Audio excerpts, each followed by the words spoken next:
The swarm brought ruin to our world. Our proud people became refugees. And yet, they could not shatter our unity.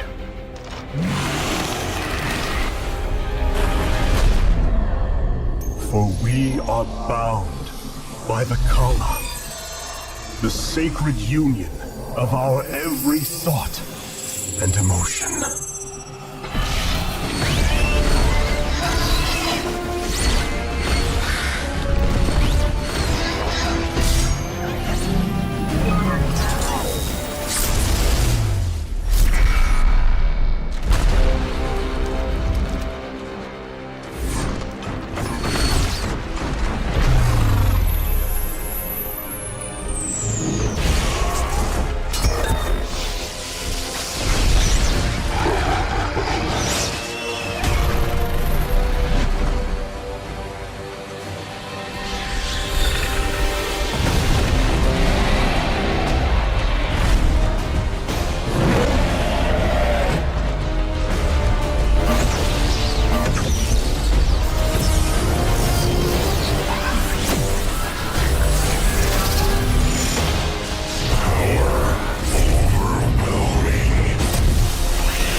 Today, we retake our homeworld, and with it, our legacy.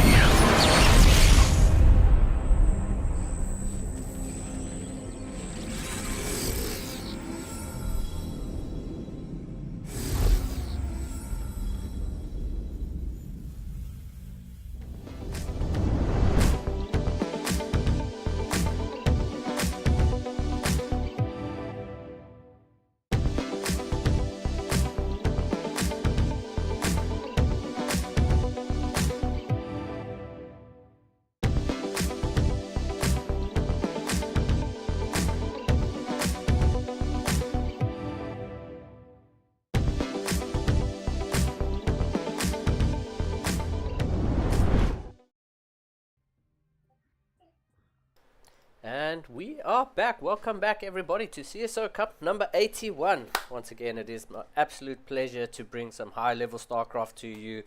My name's Linglad. Joining me is Chad. Chad, what's up? How's it going, dude? Hi everybody. Thank you for having me back on board again, Linglad. It is an absolute pleasure to be casting with you once again. I won't be participating in this one because honestly, it's a little scary.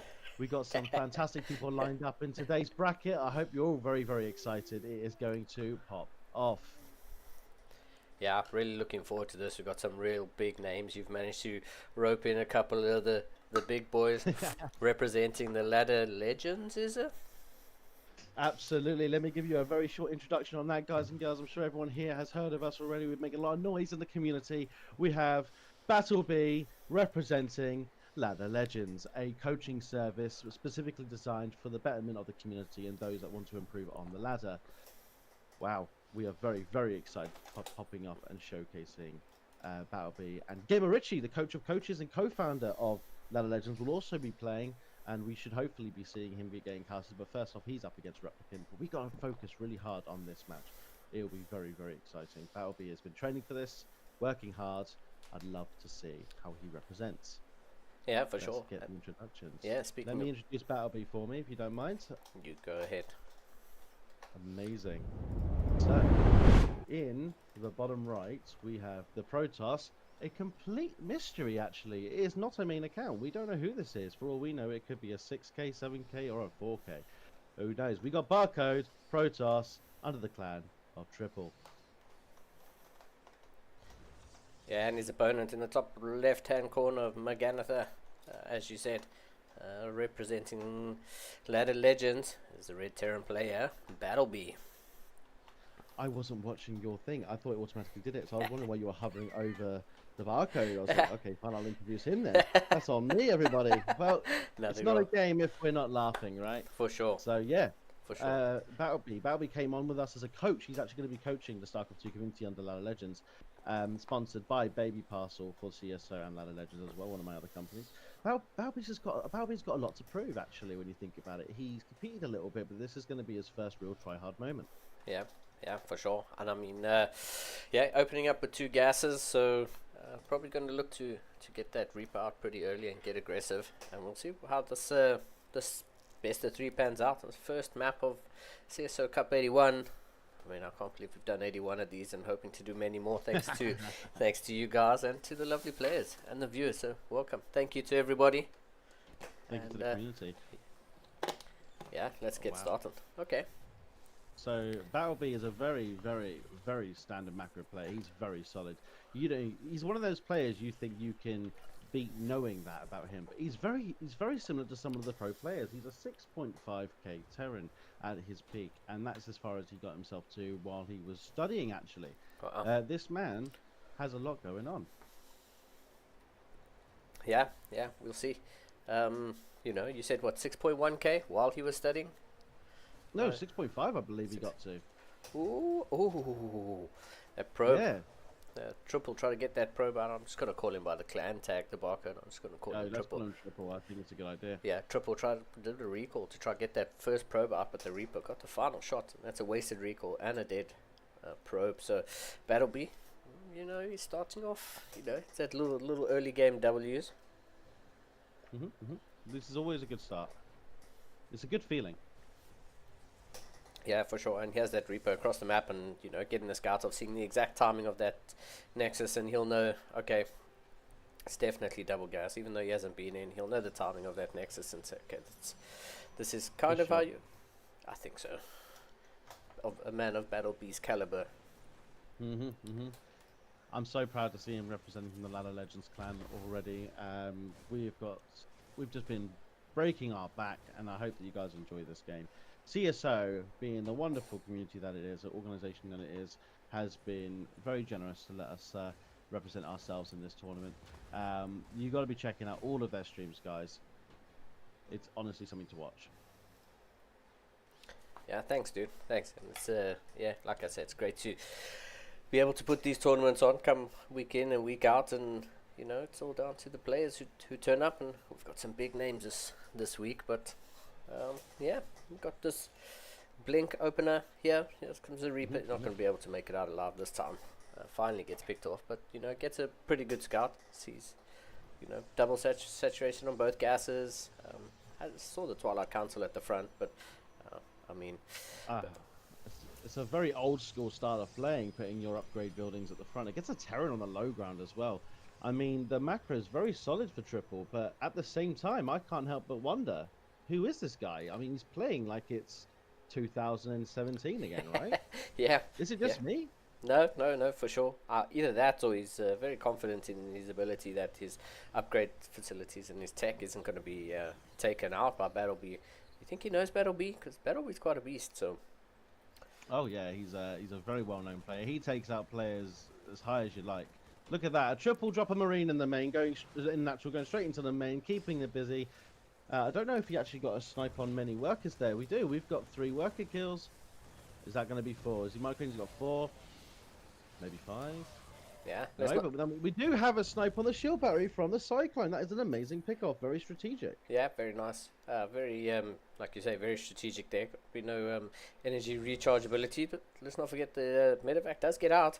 Manages to sneak around the back of the main, and he's going to get out to 3 Marines. So, Battlebee doing what Terrans do best and trying to be a little bit annoying, keep the Protoss in check, let them not just get into their groove and do whatever they want, because Protosses can get really scary. So it's nice to see Battlebee being active As on the the map. game goes on, for sure. We do see a warp prism coming out, and also, what's with this Artosis pylon at the front? It's almost like he's baiting Battlebee to shut down his buildings. You've got a very powerful amount of production buildings here. You've got the Robo, 2 gates, and a Twilight, all powered by a pylon sitting at the front. Yeah, that's definitely He's baiting him. for sure. And I mean, Battlebee would have seen that and gone, wait, what a second, what's going on here? Hallucinated Phoenix. Gonna scoot up ahead of this army as Triple starts to move out. War Prism and all his units making away. Let's follow this Phoenix and see exactly what it is that Triple sees. Oh, beautiful catch for both players. Very well done. Yeah, for sure. Here we go. We've got Blink. Blink is done. Yeah, Blink is done. But look at that production tab. There's absolutely nothing in production on the side of Triple. For Battlebee, there's like 8, 9 things going on at the same time. I like the positioning of this tank in the middle of the main base, because as soon as anything pops up here, that tank's going to get one free volley straight away. Bang. There we go. So this is going to be quite the battle. This is an all-in. This is dedicated. That the stim's going to get cancelled. We did see a snipe on the Immortal. He's pulling everything. The boys are coming. The combat shield's still there. He might be able to get the repair off, but the Stalkers might decide to go ahead and target that down. The Raven has dropped the auto turrets. He might snipe the Warp Prism. If he gets it, he might get it. Does he get it? He doesn't. The Stalker's doing a great job kiting. Who is this guy? Yeah. Who is Triple? Yeah, Triple playing such a crazy game here. Such a good move there. Is yeah, he's going to be able to get a couple of... He needs to repair that combat shield. No, it's been denied. Oof. As a Terran, that hurts. This is really painful. Yeah. This is going to set Battlebee back. He's going to have to try and do a 2-base push without the huge DPS difference, or I think what he's doing now, and harassment to keep the Protoss in check. For sure. We do see a third come down for Triple, and more harassment coming into the main for Battlebee. Yeah, this Warp Prism Good volley. Yeah, second. Oh, the double tank volley, getting rid of 2 of those Stalkers quite comfortably. The Warp Prism coming back in. I mean, it just parked off to the side here, and we'll see if he's going to do the same. No, looks like I think we should play a little game of rank roulette, you know. I don't know. This guy's very confident. I mean, his micro's not quite there. His build order's pretty good, but now what we're seeing is he's running low on gas. He's sitting back on this. All his production buildings sitting at the Sartos' pylon at the front of his natural. Yeah. What the fuck is this guy doing? Yeah, absolutely no idea, but he seems to be pretty confident. I mean, that third base is there and is even so oversaturated. He's long distance mining the third. Battlebee going to come in and see, okay, wait a second. You're long distance mining the third. There we go. Water mine's coming down. Warp did get picked off as well. I mean, the Viking came out and kicked its ass. Now that you've got units crawling back home, saying, where's my mummy? Because they don't have daddy at home anymore to protect them. I don't think he needed to pick that up. I think he could have left it there for another volley, but he's going to bring it into the third. Does he do it? No, he does. He makes the executive decision to see what he can pick off. He gets a Zealot. Amazing. Even puts some of the Zealots down, all of the Zealots down to the yellow. That's going to be helpful later when he's kiting. He's going to go for the push. Yeah. Battlebee's moving across the map. He's saying, you know, I need to go now. Long distance mining the third base at the same time. He's saying, okay, I need to go. I need to do some damage because, yeah, losing combat shields and stim is going to hurt. I mean, stim pack's going to be finished by the time this aggression kicks in. Oh, okay. He's deciding not to attack from the low ground. He's going to get on even footing with this army. Let's see. Oh, great hallucinated Phoenix, keeping track of this Terran army. And you think Battlebee's going home? Or is he just going to rotate around? I don't think this army's big enough for him to do the damage he needs to do, but he has got a fully saturated third, and obviously we know what Terrans have is mules, and mules are very dangerous. Yeah, mules are one hell of a drug, is what I always say, man. It's Hang so on good. a minute. Hang on a minute. I just heard back from Jackie. I don't know if you saw it in the chat. She's asked you to turn my volume up a little bit. Certainly. But we just found out Triple is a 4K Protoss player. Sounds a little bit suspicious to be playing like this. That sounds very suspicious for a 4K player. He's a very solid player, but maybe it's just one of those guys that plays very well in tournament settings, but he is hiding his main account. Yeah. This is not account sitting with one game on his match history across the entire career, and that is versus AI.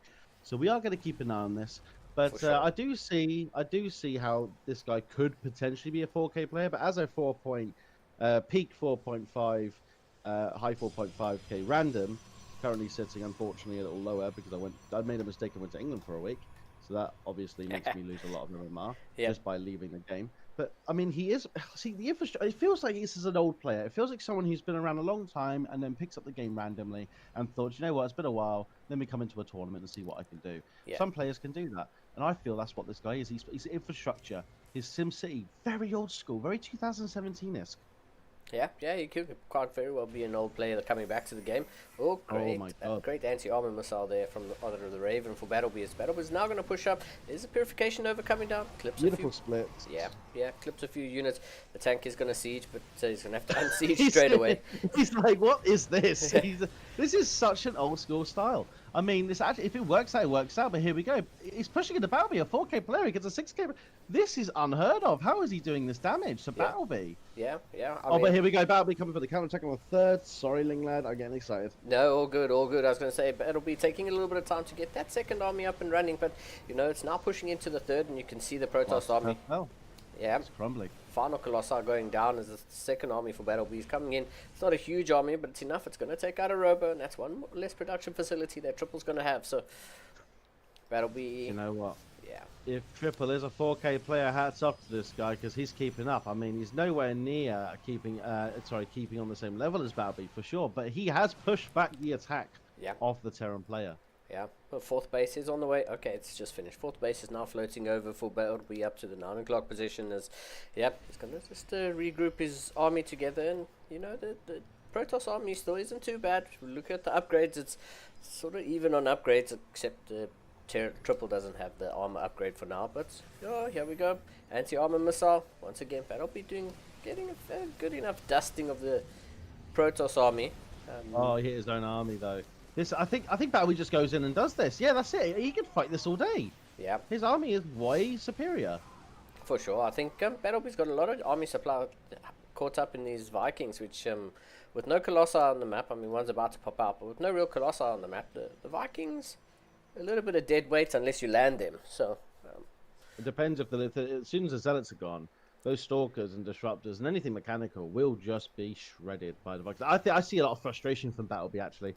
He's probably sitting there and he's thinking, why is this guy not dying? I'm on 4 bases. This guy's on 3. I've been sniping Colossus, taking out his Zealots. I'm sorry. If this guy is 4K, then I'm a silver player. I don't believe it. Yeah, for sure. Here we go. A couple of Zealots going to go for a little run by, but there's a planetary here at this 9 o'clock position. Battleby is ready for it. Yeah. And here we go. For sure. But yeah, as you say, here we go. Anti-armor missile, that's it, there we go. And there's nothing he can do, he's completely contained to his natural. Yeah. This is going to be... Take out the Artosis pylon, what are you doing? Please. Please, Battleby, I need someone to destroy it. Yeah, third base gets taken down, and Battleby's up in about 100 supply at the moment, give or take, and yeah, in a pretty commanding position. Purification. Oh my god, beautiful splits, there we go. That's what Triple need, but honestly, at this point... Oh, here we go. Please snipe that pylon, please. And it's all shut down. This is why you don't put your pylons in front of the Terran army on the low grounds. Yeah. Come on. Oh, great anti-armor missiles. Yeah, I was going to ask a question. How valuable is anti-armor missiles compared to EMPs? But it looks like Battleby's, making them equivalent because he's just peppering the entire army. And look at how much damage he's doing. He's coming into the natural here. Triple not going to be able to hold on any longer. He does have a sneaky little base in the bottom left-hand corner, but natural's about to get taken out, and that's going to be game number 1 going to Battleby. Look at the upgrades, man. 3-3 on the way, Ghost personal cloaking on the way for the Ghosts. Yeah, Triple, it's over, man. He's yeah, get out of the game, Triple. Sorry, dude, but you did your best. I mean, to go 14 minutes against Battleby, I mean, you got to give the guy some credit. Oh yeah, for sure, man. Battleby's an absolute legend, so it's great to see. Yeah, great to see him get in there and get stuck in. I mean, let's put it this way. This morning when I spoke to Battleby, he only played 2 games on this account, and then I come back and found out he's played another 20, and he put himself above 50% on all races. So very, very happy with that. Well done, Battleby, for game 1. And I have just heard that in regards to the rest of the bracket, what we have going on is Gamer Richie got 0-2'd by Replicant. Oh my god. I'm sorry to hear that, Richie. I know you haven't had a chance to really compete and practice against your competes, but well done in trying anyway and getting into the games and doing your best. We're still waiting to see... yes. Letterlex has 2-0'd Victor, and Christiana, of course, 2-0'd Dracnus. Dracnus is a 4-3. I mean, I'm sure those games were fairly close, but now we're going to see what happens. We've got one more game with Battle B and Triple. We've got Beyond and Replicant going next, and then Letterlex and Christiana going in to round 2. Yeah, we're just waiting for just a map pick to go down, and then we'll be okay. Players are happy with that, so this lobby is being made and we'll be underway. Thanks for giving us a little bracket summary there, Chad. Great. Just to keep track of what's going on in the other games. We can't cast them all, unfortunately, but let's see. Well, next time, hopefully, we will have a little surprise for you all. We're hoping to get a few more casters in to help us spread the wonderful entertainment that is of StarCraft 2 across all the players. Now, the first game, Triple made a fantastic move, sniping the stim, sniping the combat shields. Yeah. Absolutely brilliant move. I could not have been happier with that from Triple. But of course, Battleby being who he is, came back in with the very standard beats crap. And that's what that was. Let's be honest, that was crap. Do you want to go ahead and kick off the introductions again to this one, my friend? Yeah, sure. As we have spawning in the top right-hand corner of Tokamak, it is the teal Protoss player this time. Give it up for Triple. Love that color, man. And of course, yet again, coming in strong, representing Ladder Legends in the red, the Terran, the man, the machine. It is Battleby. Love it. Yeah, let's see how game 2 goes for Triple. I mean, Battleby looked. I mean, Triple did, like you said, a really good push there, but Battleby just sort of stabilizing and then just running ahead, like you say. Standard beats. It is. Yeah, he's very strong like that. He knows what he needs to do, and the man just absolutely smashes forward. Yeah, it was a good showing. Eventually, just taking those little advantages and building those, eventually letting those advantages build up into a win. So Battleby played really well game number 1, and looking to see more of it. This is the second map, and we'll see if we get a game number 3. Probe makes its way. I'll be honest. If we get a game number 3, that'll be a shock. However, anything can happen. And that's what we love about these Open Cup tournaments, is that you can have anyone come in here and take the win, no matter who your opponents are. But I know that Balby is very, very interested in playing against some of the bigger guys. I think that just comes down to the fact he wants to challenge himself. Yeah. And you can see that with how he's playing. He had a horrendous start in the last game and absolutely brought it back. I do think there could have been a little bit more aggression on his side very earlier on, maybe a bit more mechanical as well to get more units out a little bit faster. But you have to trust the process with these players, because they know what they're doing. They do it well, and they've done it for a while, and it's got them to where they are today. Yeah, for sure, man. They know what they're good at, and I think if players don't try to overcomplicate things, they generally play a lot better than if they try to get too fancy or try to do what's the absolute best thing rather than do what they're comfortable with. Because everyone can always do something better, but not everyone can be Cyril. So we have to just live and learn, and play with what you're comfortable with. And oftentimes being comfortable is more important than trying to be perfect, especially in a game of StarCraft where there's so many things that can go wrong and so many things that can go right at the same time. So don't let try not to get too ahead of yourself. And we saw that Battleby could have definitely snapped that Artosis pylon quite early on there. But I'm pretty sure he saw it just in the way that the buildings were positioned. But obviously that wasn't a priority to him. He'd much rather do something else that was more comfortable, and ultimately got him the win. So ultimately did.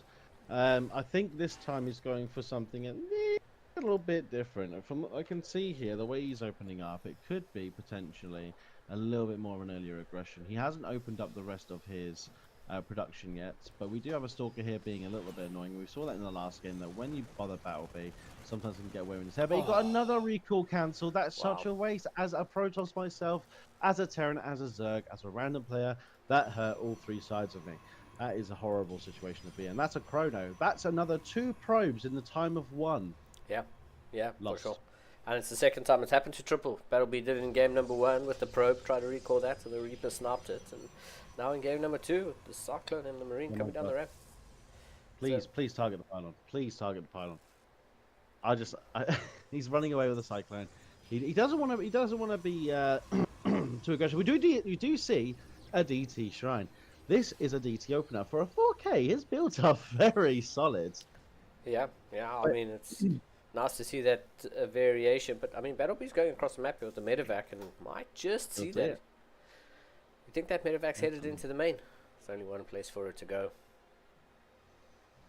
It's probably going to get there in time. So. Probably going to get there in time for the Dark Shrine to finish up. There's no pylon out on the map, so... Do we have... No. What's it called? How do you get the... buildings, structures, T. So we do not have an engineering bay. So he needs to save the scans. He needs to save the scans. Yeah. We can't make... NG Bay's halfway done though. It's building in the back. We have a Raven. So we have a Raven. We're okay. Yeah, Battlebee will be safe either way. He's going for the bunker at the front, and as soon as the NG Bay finishes up, we'll probably see a missile tower come down. But here we go. DTs are warping out into the main in pure sight of Battlebee. So Battlebee is well aware that this is coming. Oh. I think you heard the... I mean, it's doing damage, actually. It killed a couple of workers. Yep. Yeah, and also forced a scan out in the natural. So, pretty good. Oh, wait. Hang on. Look in the main of... We got 8 worker kills from Battlebee. Yeah, that's 5 probes that have gone down. So, yeah, Battlebee... Oh, did he go back in with the Widow mounts? Probably. I think he did, yeah. I mean, you got to do something. You can't let the Protoss do what they want. Yeah. So... There's one worker kill from Triple with the DT harass, which clearly, you know, either, you can make Archons, but that's not really cost effective. You've now got a building that has cost you 150 mils, 150 gas, I believe is what it is. Correct me if I'm wrong in the chat, guys. And then you've made 2 DTs, which I know are 125, 125 each. You know, you're looking at nearly 500 resources collated to make this, but these Archons should get something done. Marines do not stack well against Archons. They are like towers of energy coming at you. Yeah. Quite literally balls of plasma coming at you. But yeah, here we go. Combat shields on the way. Battlebee just, I think, sort of just setting up, getting ready, just dotting his I's, crossing his T's, getting set up. I wouldn't mind seeing a 3rd CC unless he's going to go for some aggression. I wouldn't mind seeing a 3rd base go down sometime and just get ready to. There we go. There's a 3rd CC. Bang on time. Yeah, I think it's gearing up for a 2 base push and then getting the 3rd base down as he moves out. We have a Raven. We have our tanks. Yeah, we're safe. We have 2 tanks, Raven, 22 Marines, and 1 medevac. We need another couple of medevacs. We need another couple of tanks. Maybe a couple more orders to be safe. Could even fancy getting a Ghost. We have a Viking. Let's see what he does. So we now see the Marauder transition with the extra medevacs. We're now seeing the Raven go across the map to do some harassment. This will do nothing to Battlebee. Battlebee is beautifully set up. He is very, very strong defensively, and that's all he needs to do before he goes out on the map. What's this now? Up to 5 racks? Let's see. Yep. Sitting at... Yeah, 5 racks. Yeah, here we go. Triple. Gonna try push into the natural as there's missile auto turret harass getting 6, 7, 8 probes. Okay, wow. 8 probes for a 2 auto turret harass. That's pretty good. I mean, I think any Terran player would take 8 probes for 2 auto turrets. But yeah, Triple just kind of getting caught out as these Widow Mounts are going to burrow. They're going to burrow just in time to fire. Yes, they are. Here we go. There's just 5 Archons, an Immortal, a Sentry, and a Stalker left in this army here for Triple. But Triple going to push in and say, I really need to get some damage done. These Archons need to go after these SCVs if he really wants to do some serious damage. Oh, no, Triple. the force field on the ramp stopping that army from getting down. All of these SCVs could have gone to the splash of the Archons, but 11 SCVs fall. Worker count sort of comes a little bit closer. Let's not forget that Battlebee was at about 50-something workers before that engagement happened. So, you know, Triple evening out the count, but the supplies are almost doubled in favor of Battlebee. Battlebee in a really commanding position. This might be the winning thing here, though. If Triple can keep this, get this 3rd base down and keep it, which it is a big if. If he can saturate this third base, he might just claw his way back into this. But I think Battlebee's in just in a much better position. There's no crawling back from this. His third base is just coming down. The Terran's in a complete powerhouse of a spot. All he needs to do is go across the map and get damage done. I actually feel Battlebee is toying with the poor Protoss. I think that all Battlebee is just saying, that he doesn't want to throw game number 2 away. He knows he's in a good spot, and he's saying, you know what, it's just when you're ahead, get more ahead. Third base has come down. Check, there's the defensive bunker just to protect against run bars. There's a forward position, Buddhaman. Battlebee saying, you know what, let's just stay ahead, because right now I think he knows he's in a good position. The missile, the auto turret harass, which is here, did so much. Oh, there's another one. Yeah, Battlebee, careful with that Raven, buddy. Yeah. Okay, he's gonna pull that Raven around. And I think with the Raven, he's just spotted the army composition. He's like, okay, I can go. I'm super safe here. And now we see the move out. Battlebee moving across the map with, oh man, literally double the army supply of triple. So scans ahead, sees what's up. What's interesting is I'm noticing Battlebee does not make a move unless he believes he can win. He does not move out unless he knows he has a superior army or a superior position. Look at this warp prism though. Like, again, for a 4K, I don't know, man. I mean, he's clearly making those kind of moves, right? But at the same time, he's got no pun on the third. He's opted to make a warp prism on the third to give him some warping ability, but it doesn't even matter because he's losing on his works on the third. Battlebee, and again, getting the 2-0 against Triple. There's no way Triple's going to be able to come back from this. He's got no splash. He's got no sustain. He's got very little healing power. It's just GG, dude. For sure.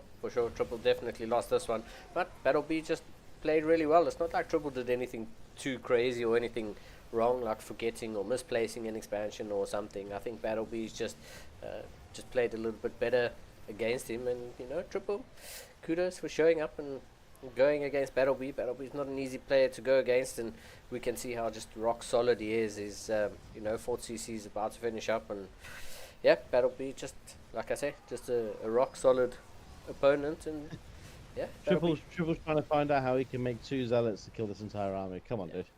That's it. GG, well done. Well played, Battlebee. For sure. Yeah, it's a excellent opening. It's definitely going to help Battlebee's confidence going into the next series, and let's see how it goes.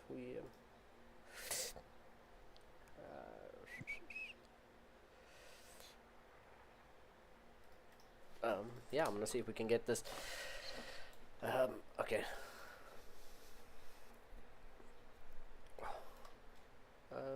We are waiting for one more person. Looking good. Who's in the chat, guys? Let's say hello. Share this around. We keep getting very unlucky. We got Home Story Cup happening as well. People are clearly on there. There's like 4,000 people on Take TV, and they deserve that. They put a lot of work into the StarCraft 2 community. So we're hoping we do these ones where there's not some major tournament going on. Yeah. Just waiting. Return to lobby. There we go. 100%. Okay. Well, we're going up against. We've got Amazing going up against Nikarat. We've got Platinum Heroes and some 6.1. Let's go. Yeah, some CSO. What's the MMR of Nikarat? Is he like 6.5? Nikarat's no, he's high. I can't tell you what it is, but he's definitely high up there. Got you. Okay, so I'll let you start. Yep, the first one in, my friend. Here we go.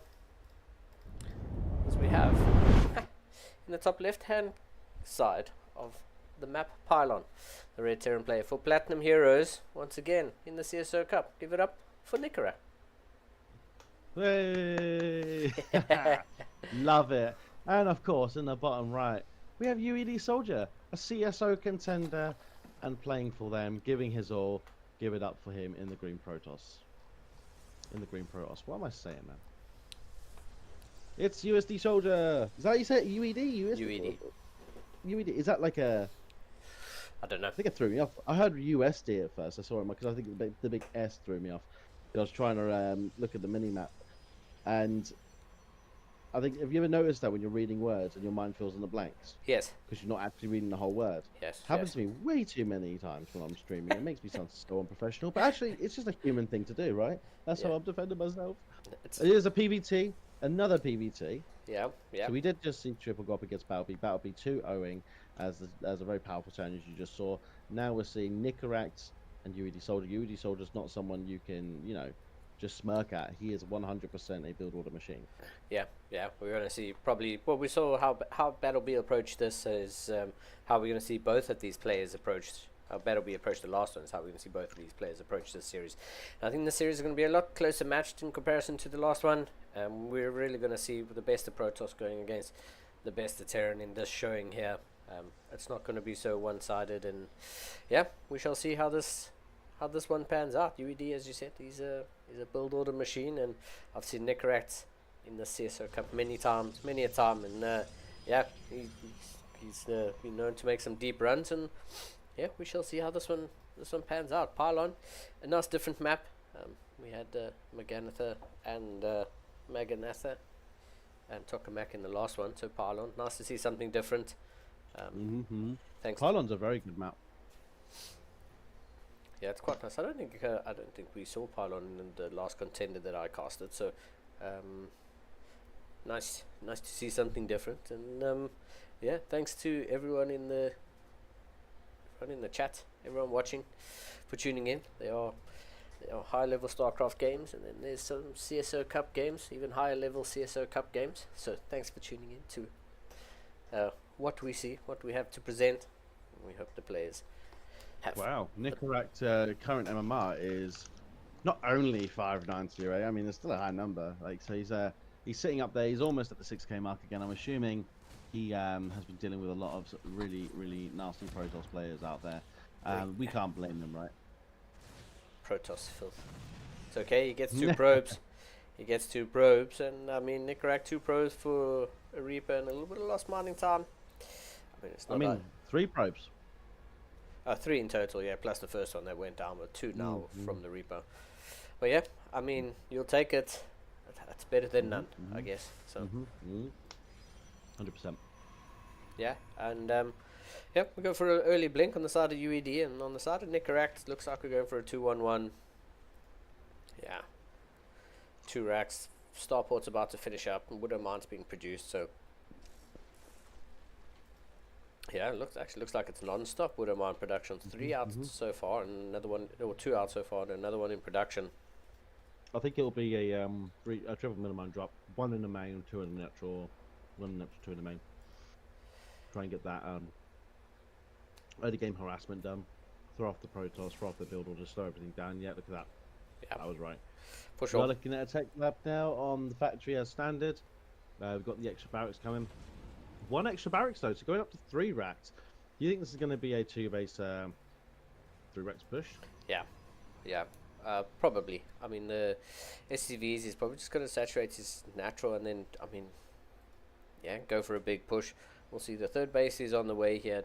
Nicaract hasn't seen it, but yeah, I mean, these guys are so high enough to know that if there is a 3rd base, it's on the way already. Otherwise, there would be a lot more aggression coming out of the Protoss. So here we go. As you said, the 3 Widowmine push. Oh, big blink forward. In the main. Whoa, and bang, bang. Beautiful blink back. Oh my god, he moves away from the natural though, and it's going back in the natural. He pulled only to the Nexus, but it was just in time to micro that away. That was close though. Yeah. That was close. UED's heart was definitely in his mouth there. He was like, wow, there was almost a whole lot of probes going down in the natural, but great micro game eventually. ending in that case. If it was the entire mineral line, like a pullback, and then he redrops and gets the entire mineral line in the natural, I'd find it very difficult for UED to be able to come back from that. Yeah. Especially at the level where Nicaract is. I think anything over 5k and you lose that substantial amount of workers in the early game, you are looking at probably a loss in the game. But it didn't happen because, like I said, it is quite rare. UED is being on top of it. His reactions are spot on. We do lose the medevac with the mine. Yeah. I mean, it's not a lot. It's a bit of lost mining time there, but I mean, it's Nicaract. It either works or it doesn't work, and you know, you'll take the lost mining time. You definitely didn't want the lost medevac and widow mine, but these are the risks. All fair in love and war. These stalkers are going to meet Necrack moving out on the map. As yeah, I don't think there's only, I was going to say there's probably only one medevac here, and that's correct. There is only one medevac, but combat shields and stim pack going to finish up here. As I think Necrack was hoping to have these stim and but yeah, here comes a gateway explosion coming out of UED. 5 gates on the way. First Colossi being produced now. As yeah, UED needs to be okay. They're forward positioned pylon. Can I let him know that the Terran is coming up the ramp here? Force fields. Oh, pretty good. Wow. Needs to pick up those marauders. One goes down. Yeah, almost gets that marauder. Another marine. Every unit that UED soldier shaves off is huge. But I don't know why he's left all his stalkers there. It just doesn't make sense. He knew this was coming. Yeah, for sure. He definitely knew it was coming, and I mean, he knew that the force fields are going to run out eventually. Colossi pops up. Oh, that gets deleted. This will be shut down, but at what cost? Oof.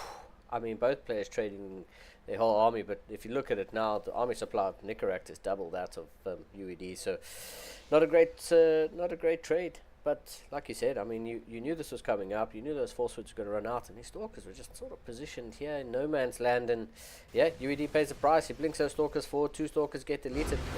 Yeah. Good idea.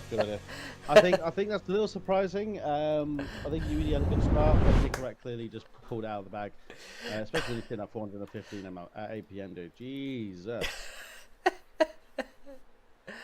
He's actually been on a mad win streak. If you look at his match history, he's absolutely killing it right now. Yeah, that was that must have hurt. I think UED is definitely kicking himself for leaving his army in that position.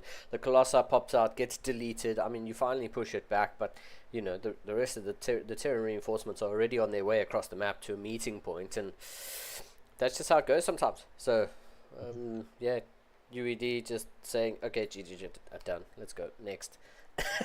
his stalker's getting caught. Bring it back. Yeah, like his stalker's getting caught in the middle of nowhere, and you just have to be like, okay, is what it is. So Christiana has 2-0 Lelex as well.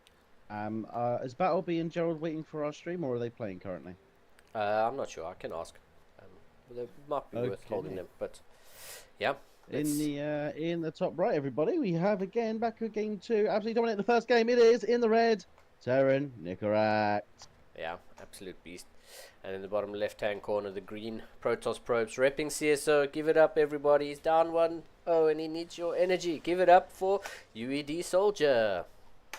Let's see, we shall see what. Like a phoenix. Yeah. Like a phoenix. Yeah, rising from the ashes. UED definitely a solid player, and I think just getting caught in no man's land there, losing his army, and then seeing the Terran come in is like, fine. Next. Yeah, 100%. And I mean, at this level, they know how to sort of wash their hands of the dirt of the last game and enter the next game with a clear mind. So we hope to see UED put up or at least not have his units out in the no man's land. That's all we hope for. Let me ask chat. Let's get you guys in the chat. Let's get talking and engaging. Who do you think is going to take the next game? Will UED bring it back and even the score, or Necrack take it all and go to a 2-0 into his next opponent? What do we think? Let's get conversations going, everybody. Let's get active. Yeah, I mean, active is always good. It's lovely to have everyone tuned in. And yeah, we'll see if we can maybe run some predictions at some point, just to see if we can get people going. Yeah, we'll see if we can. Maybe we can ask Jackie. Jackie, here, let's get a poll going, Jackie. Let's go. Let's see if we can get our viewers to give us their opinion on who will take this game. Yeah, are we going to see Necrack 2-0, or is UED going to even up the score? We got the little Reaper jump spot blocked off as the bunker's coming down in the front, and you know, sometimes most of the time, if people aren't overly aggressive or in each other's faces, it's generally a slow start to the game. We got the Adepts. Oh, Adept picks Well off the done. Reaper. Well Nicely done. done. Yeah, That's a good recovery. yeah, the Adept did have that shade up on the high ground, so let's Okay, follow so this. we're going to go for a little scout and see what's going on over in Nicorac's world. He wants to get into their heads. What's going on? What's happening? Are we going to have to change our game plan, or are we going to stick to it and try and take this W? I mean, I do have a lot of faith in UD. I think the way he played last game was perfectly fine. I think his reaction time was great. I think Nicarac just caught him off guard. Yeah. Being out of position. I mean, I don't care what MMR you are. If you're stuck on 3 bases, you're quite out of position, your army gets deleted, your workers get deleted, there's nothing you can do. Yeah. So we can't blame UD for that. But we are going to see maybe 2 workers go down. I mean, he's picking his shots very nicely, but I still think there was time to get that without losing the adepts. Yeah, Maybe for that's sure. just the master's level in my head, not the GM. I mean, you take it unless that SCV is going to be an easy kill at some point. So it's actually Well, it true, looks like he's going to get his wish. No, oh my god. I was I mean, gonna is it worth throwing away this adept and scout potential for an extra couple of working kills? Yep. I mean, in my mind, yes, because of the mules. But at the same time, I think he just wants that map potential. There we go. I think he's going to come in now because there's a little bit too much presence. No. Those Marines are hunting that adept, though. If it gets picked off and he doesn't get those worker kills, then obviously all we're going to see is a little scouting information, but really nothing else to write home about. What are you going to tell your Protoss buddies? Yeah. I think now with 8, now 10 Marines, it's a little bit too much to just stand there and fight with the adept, and I think that's why you. He finishes it in the most unfortunate place. Yeah. Oh, at the top of the ramp. Yeah, Oof. that wasn't the play. Yeah. Happens. It certainly does, my friend. That's sure. why we all lose games. For sure. What's your MMR nulling that? What did you say it was? Sure. Would. I have not played in a while, to be honest. Oh, But yes. I shall. I was low diamond when I was playing. But Will you be joining us at Ladder Legends, competing in our little tournaments, checking possibly. out some coaching? yeah, possibly. I've just finished renovating my living room. Well, about 70% of the way done. So we received a couch on Friday and we used our couch on Friday. It was amazing.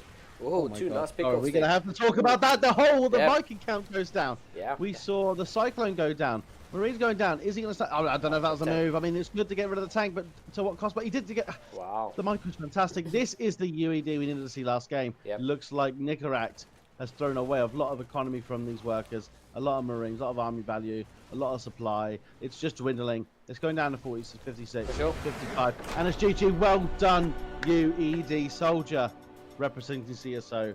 Fantastic. Yeah, that's exactly it. There was such a nice pick-off there. Those stalkers blinking into perfect time.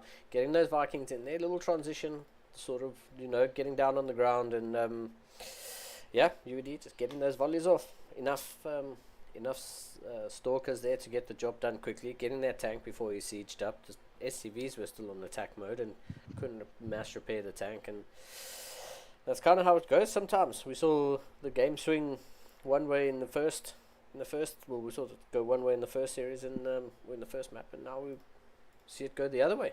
UED. 100%. 100%. I mean, the graph says it all. Yeah, for sure. It was an amazing pick off there by UED, who just happened to have the right amount of units in the right place, and Again, being caught off guard, being caught out of position. It happened to him in the first game, and he went, you know what, I'm going to do this to Nicarac this time. Yeah. I'm going to put him in a position where he can't recover, and that's exactly what he did. Yeah. Okay, dokie. it was great to see, and great to see, and great to go to game number 3, and for possibly the last time in this CSO Cup number 81, in the bottom left-hand corner, we have repping Platinum Heroes. It's a Red Terran player.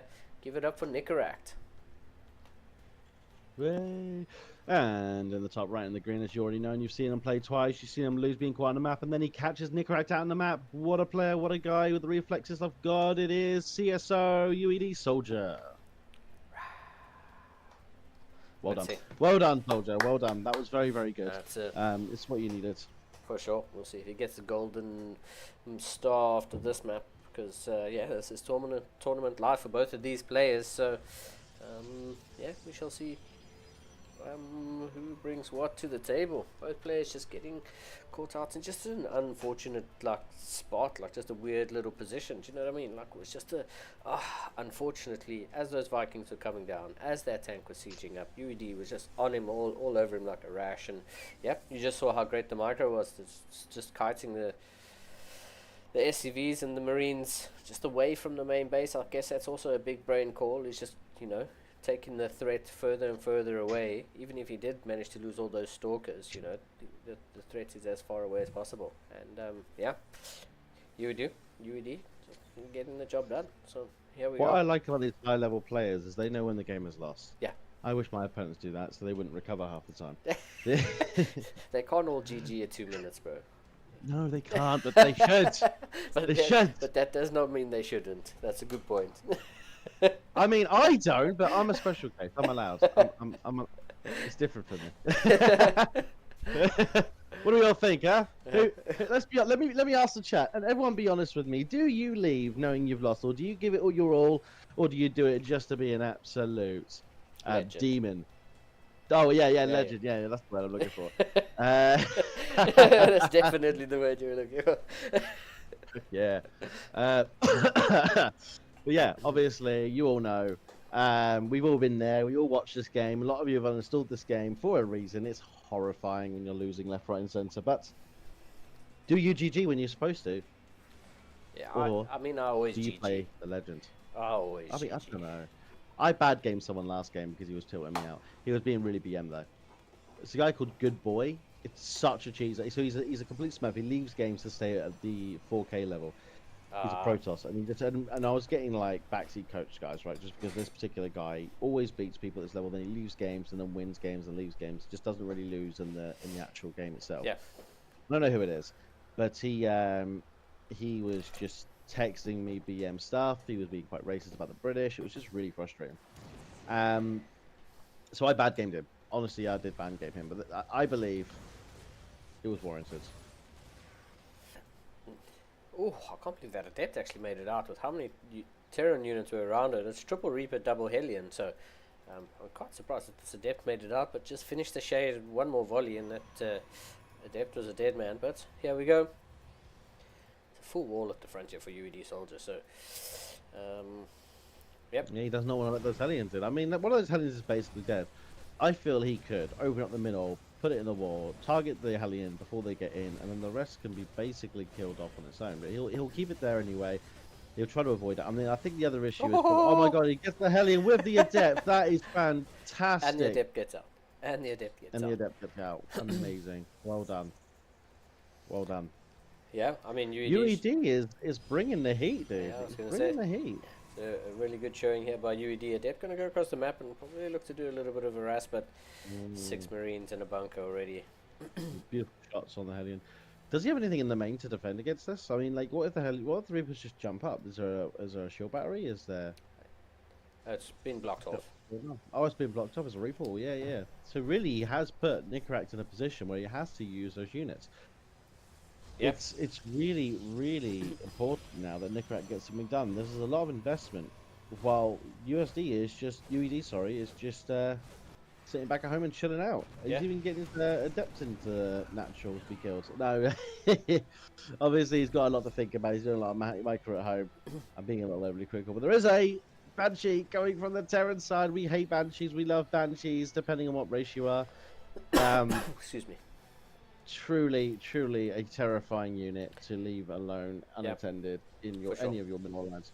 And they can truly break the game. Yeah, the best part is there's the scan here in the main base, and the Banshee is cloaked, so we're going to see quite a few probes go down because there's going to be no detection until this Banshee runs out of energy. So quite a bit is actually going to go down. You're really going to choose to send some stalkers.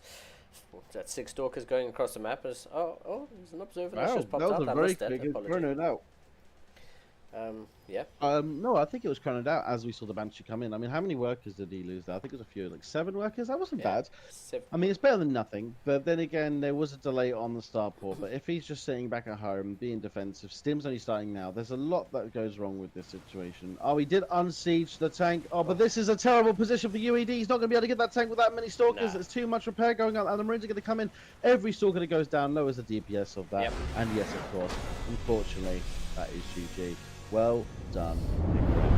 Yeah, unfortunately not enough stalkers just to one-shot that tank, and yeah, Nicorak getting the mass repair on that tank. And like you said, these players are so good that they know when it's time to GG. And I mean, I think UED definitely could have fought that one out, but I think so. I think in his position, he threw away all his stalkers. He was probably really frustrated. But yeah, for sure. there wasn't much more he could do in that situation. Actually, I think Nicorak just had the units ready. He was getting the production on. But I think if he knew what the production tab was telling us, yeah, for sure, he probably would have stuck around. Yeah, for sure. For sure. And I mean, yeah, UED leaving that one gives us the opportunity to hop into what could very well have easily been the final. And it's actually going to be the very first semi-final we have. We've got Onside's Christiana going up against Beyond from the Shopify Rebellions. Damn, like I said, this could have very well have been the semi-final. But yeah, we're going to go up and get some extremely high level, high level PVT. Here we go. There's a lot of PVT going on here, Actually, isn't there? yeah. Actually, there's a lot of PVT going on today. Actually, I don't even know if we have had a single Zerg in the tournament today. I think we asked Battleby and Gerald to hold off on their games until we get round to casting them. So let me just oh no, he just went into the custom. Battleby just started his game. Okay, well let's hope he gets into the semi-finals then. Yeah. Okay. I thought they would already had started. Okay. Nothing wrong. Have you seen that Onside's Christiana has the GM badge, and Beyond is sitting on a Master's badge, but I suppose this Which is is very misleading. Masters 3 apparently. Come on, yeah. Beyond, you know you're lying. All right. Well, let's see.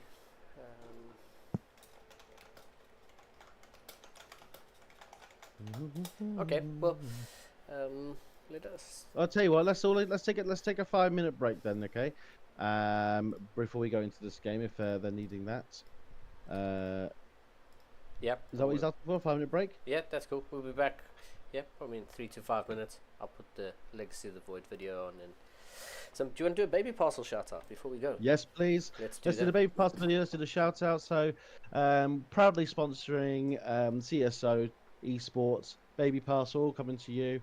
Now, I know a lot of you here probably don't know many babies, but if there is a chance that you've got a family, a loved one, or yourself is expecting, please turn to us at Baby Parcel. All the players here today, everyone tune in. The links will be handled down below. We look after a lot of expecting parents with bundles and fantastic plushies and just really nice things all around, okay? We do have free delivery across the UK. If you're in another country, reach out to me personally so we can sort out shipping for you. We are essentially cost of living friendly, okay, so it's not going to cost you a bank. So if you know someone who's expecting or yourself is expecting, please reach out and we'll look after you, okay? Thank you so much. Well, thanks to Baby Parcel for helping us put this together. And yeah, man, well, I'll put some videos on and we'll be back in a few minutes. One of the players has just asked for a quick little break, so yeah, we'll be back.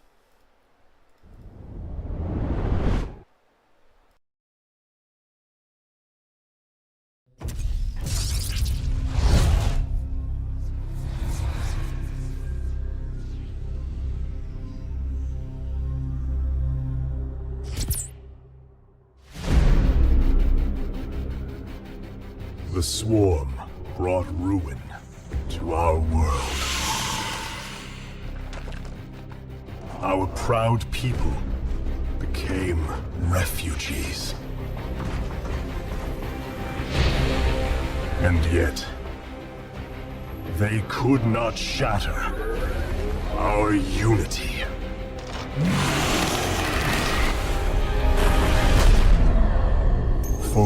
We are bound by the color, the sacred union of our every thought and emotion.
Today, we retake our homeworld, and with it, our legacy.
Hey everyone, we are back. Yeah, we are indeed.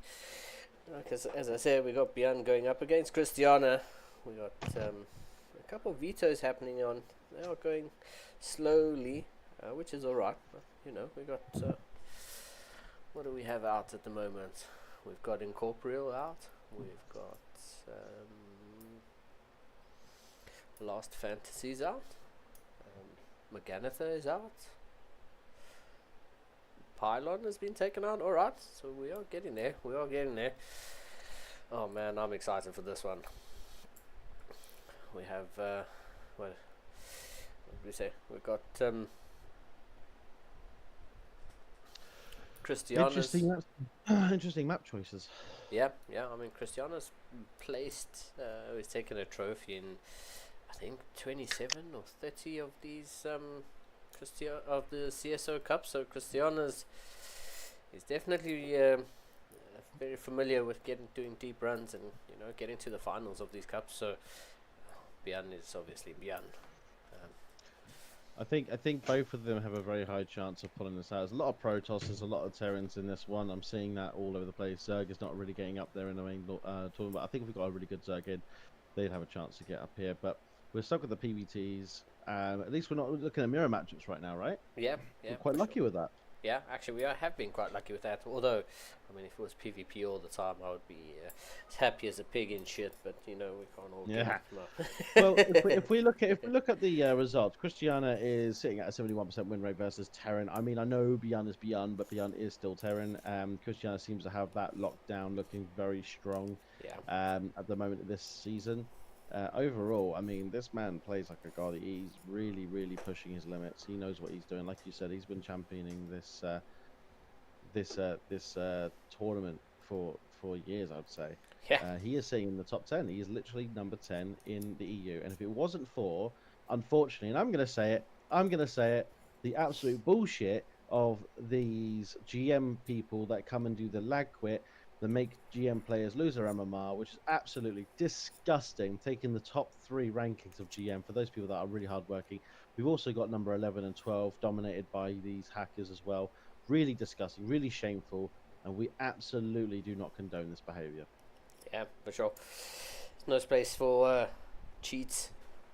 Not in StarCraft. No. I mean, it just ruins it for the people who really come out here to enjoy it. I mean, the game's been around for ages, and we hope for it to still go around for ages. But yeah, I mean, Cristiano is definitely showing he's playing with onside. I'm not sure if Maru is still part of onside, but he definitely got a lot of PvT coaching, or a lot of PvT practice, I should say.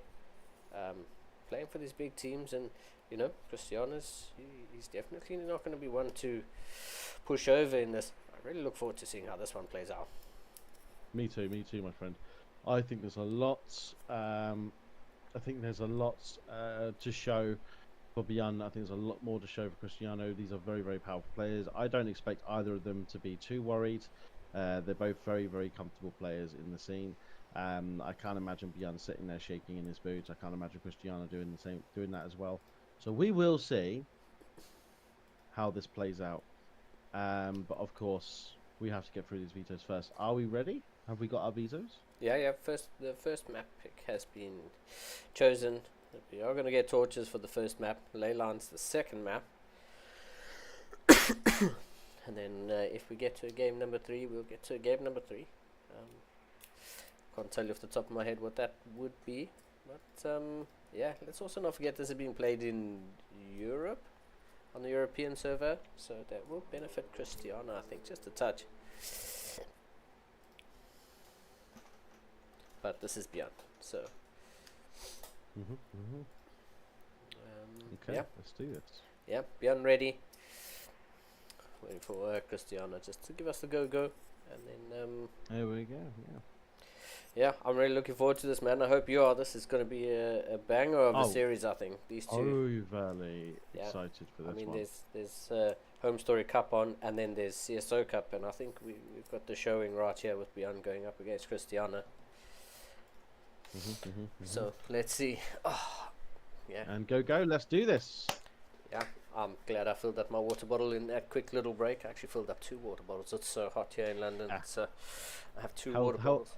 Health is wealth. That's what I say to everybody. Health is wealth. That's it. It's the only thing you would spend all your money on is your health. And you don't notice when you only notice it when you don't have it. So Correct. Look after yourself. okay. Apparently not. Wow. That's a very quick 1-0. Yeah, I mean. Oh, Nicorach went in as Terran. Okay, I was wondering that. That's fine. Okay, cool. Let's get that changed. Yep. Cristiano went in as Terran. That would have been a very interesting TVT. Oh, that would have been a very interesting series. I don't even know if Cristiano knows how to play Terran effectively. I mean, maybe he's okay with Terran? I wouldn't know. I think he's played overall 32 games, so probably not. There we go. It'd be like me playing Beyond. Yeah. I wouldn't even try. I wouldn't even try it, man. I mean, I would. As a random player, I think I would. I just always love that aspect of like giving it a go and seeing if I can get something done. But overall, it's just really difficult. Yeah, for sure. Okay, go ahead. Yep. All right, sick. As we have in the top right-hand corner of the map, torches, representing the Shopify Rebellions. Give it up for the Blue Terran player. It's the one and only Björn. Thank you, thank you. Let me just ask, what's the team Cristiano's on? Onside Gaming. Onside Gaming, amazing. So in the bottom right, we have the Protoss in red, Cristiano representing Onside Gaming. Yeah, I mean, Mario used to play for Onside. I don't know if he still plays for Onside, but Mario was an Onside Gaming player and was one of those teams that spawned after, I guess, with the natural evolution as teams shut down and start up and shut down and start up. But I know it's all these teams coming in and out. I mean, I'm glad they're still coming in. That's the main thing. Let's focus on the positive of the game state. I know there's a lot of negativity out there in the world right now, guys, regarding the game state of StarCraft 2. But let's be honest, right? It's far from dead. We still got a chance. Okay, we absolutely do have a chance to make it back, and that's why we got the wonderful organisations such as CSO. We got the next wonderful organisation coming in, Ladder Legends, founded and operated by myself and Gamer Richard, the coach's coach. There's a reason why we have Shopify Rebellion here on side. We have all these fantastic teams still operating within StarCraft 2, even if we're not being directly supported by the developers. But that might change. Let's all hold our hands together and just beg and pray that StarCraft 2 gets some sort of major update, some major patch, some major development coming in. There's always a possibility with a game like this. It is never too far off from being a fantastic opportunity for the player base. So just stick around, give it a chance, do your best, try to hit that GM lead. You've all got it in you. You're all capable. You know, one game at a time with a champion's mind. That's what I like to say. That's it, dude. I mean, and there's no game quite like StarCraft. So I mean, it's been around forever, and it just hasn't been anything of this caliber, of this level, to come out. And yeah, I don't think there will be for quite some time. It will take something really big. I like to call StarCraft the fast man's game of chess. Yeah. You know, you got your tactics, you got your strategy. I think chess is just really ironic, is the board game of chess is the closest thing I think to StarCraft 2, and truly. Yeah, I mean, I think you might have a point. This is just pretty chess. It's pretty complicated chess. It's the actual description of it being aesthetically pleasing. But here we go.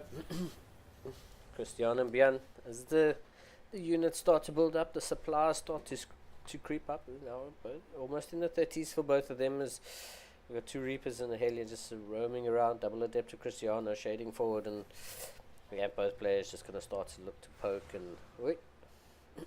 Oh, here we go. This is an amazing start for Cristiano. I mean, this is why he is who he is.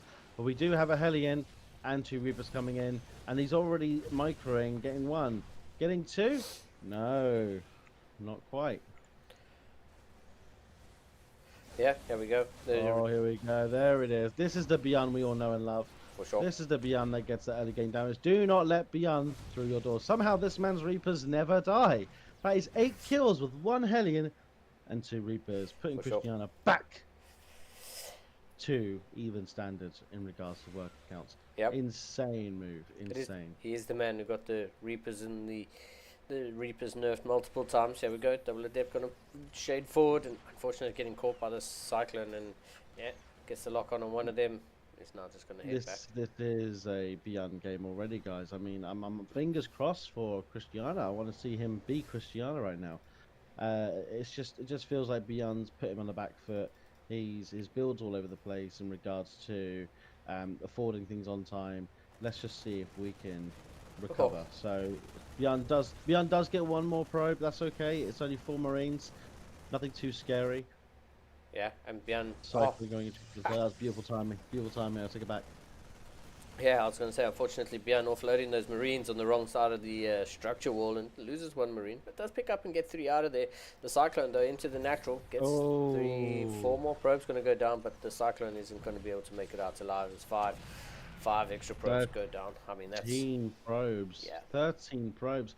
We are now seeing a 10 supplier lead for Björn. And on top of that, of course, you then have mules, and there is currently 2 mules down with 35 workers on the side of Björn, 10 Marines, 2 tanks, and a medevac. Yeah. We've got 5 stalkers and 35 probes on the side of Cristiano. I mean, yep. I don't know, man. Yeah, Cristiano not in a great spot at the moment, but Björn popped up with that Cyclone, saw that there wasn't a third base, and then went down. And as he went down, the pro put down the third base. So Bjorn probably thinking that this is a two-base game out of Cristiano. And if Cristiano can saturate this third base, he could probably buy himself a bit of time. If he can buy himself a bit of time, he can claw his way back in. 3 stalkers protected. Agreed. 3 stalkers protected. One snipe on this medevac would be fantastic. It would set the tone again. In fact, getting this medevac would put Cristiano ahead. For sure, we would just sort of just swing them and stop that momentum and say, "Oh, wait, not now. Can't take this right now." Oh, he's just blinked 1 stalker away. Oh, okay, 2 stalkers. Oh my god, yeah. I don't even think he noticed it, but Bjorn did. Bjorn was ready for it. Yeah. 2 stalkers going to be enough to shoo that away, and that's just going to buy Cristiano that little bit of time. I think that he needs to just slowly start to saturate this. He's producing probes 3 at a time.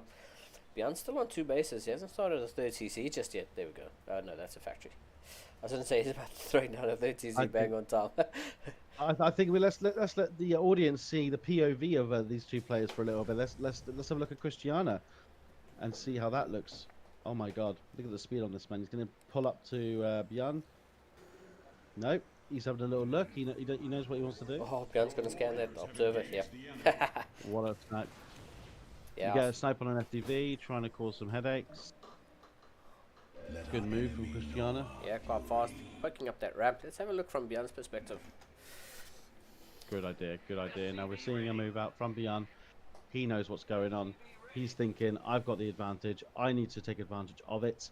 I need to capitalize. And here he goes. He moves across the map following his army very strong. He's going to try and get a snipe on that.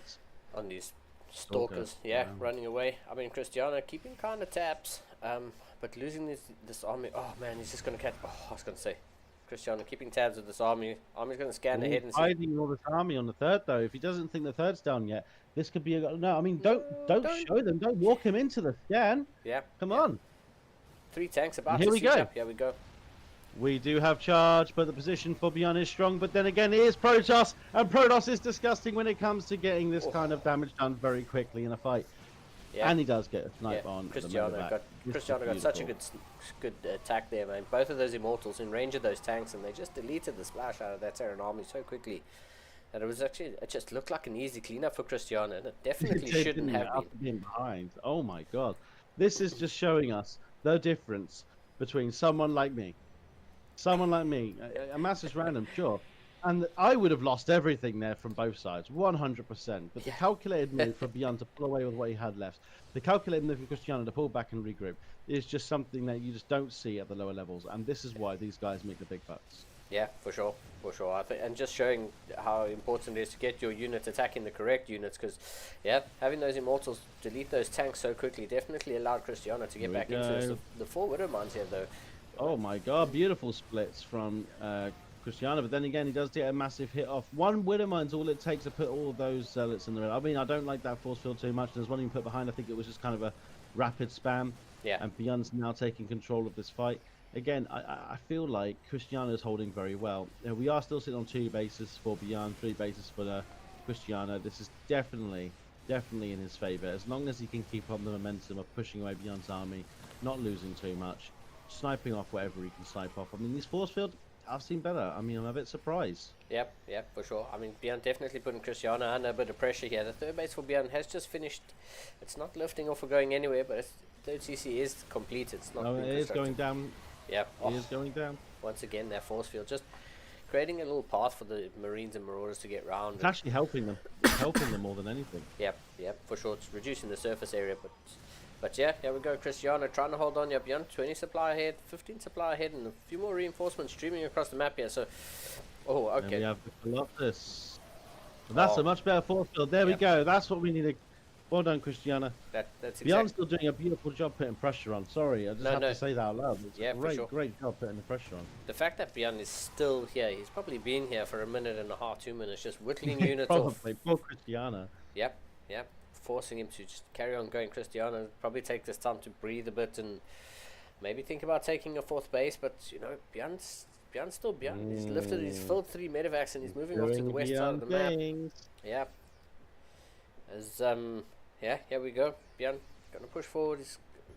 Cristiano's gonna see the size of this army and say, wait a second, This army is very small at the moment. He must know that Yeah, something's... he will. Yeah, he will. I mean, he has seen it with the Zealots. If he looks, he's going to come in for the defense on the 30 years. He's sitting on that ramp. Very clever move. Very honest. But I do not see a shield battery here. Nothing that can actually negate the sustain of the Terran army. Yep. We do need to see something go down now. We've got a counter attack of Zealots on the third base, but that's a very, very well saturated third base, and the army's going to come in to clean that up.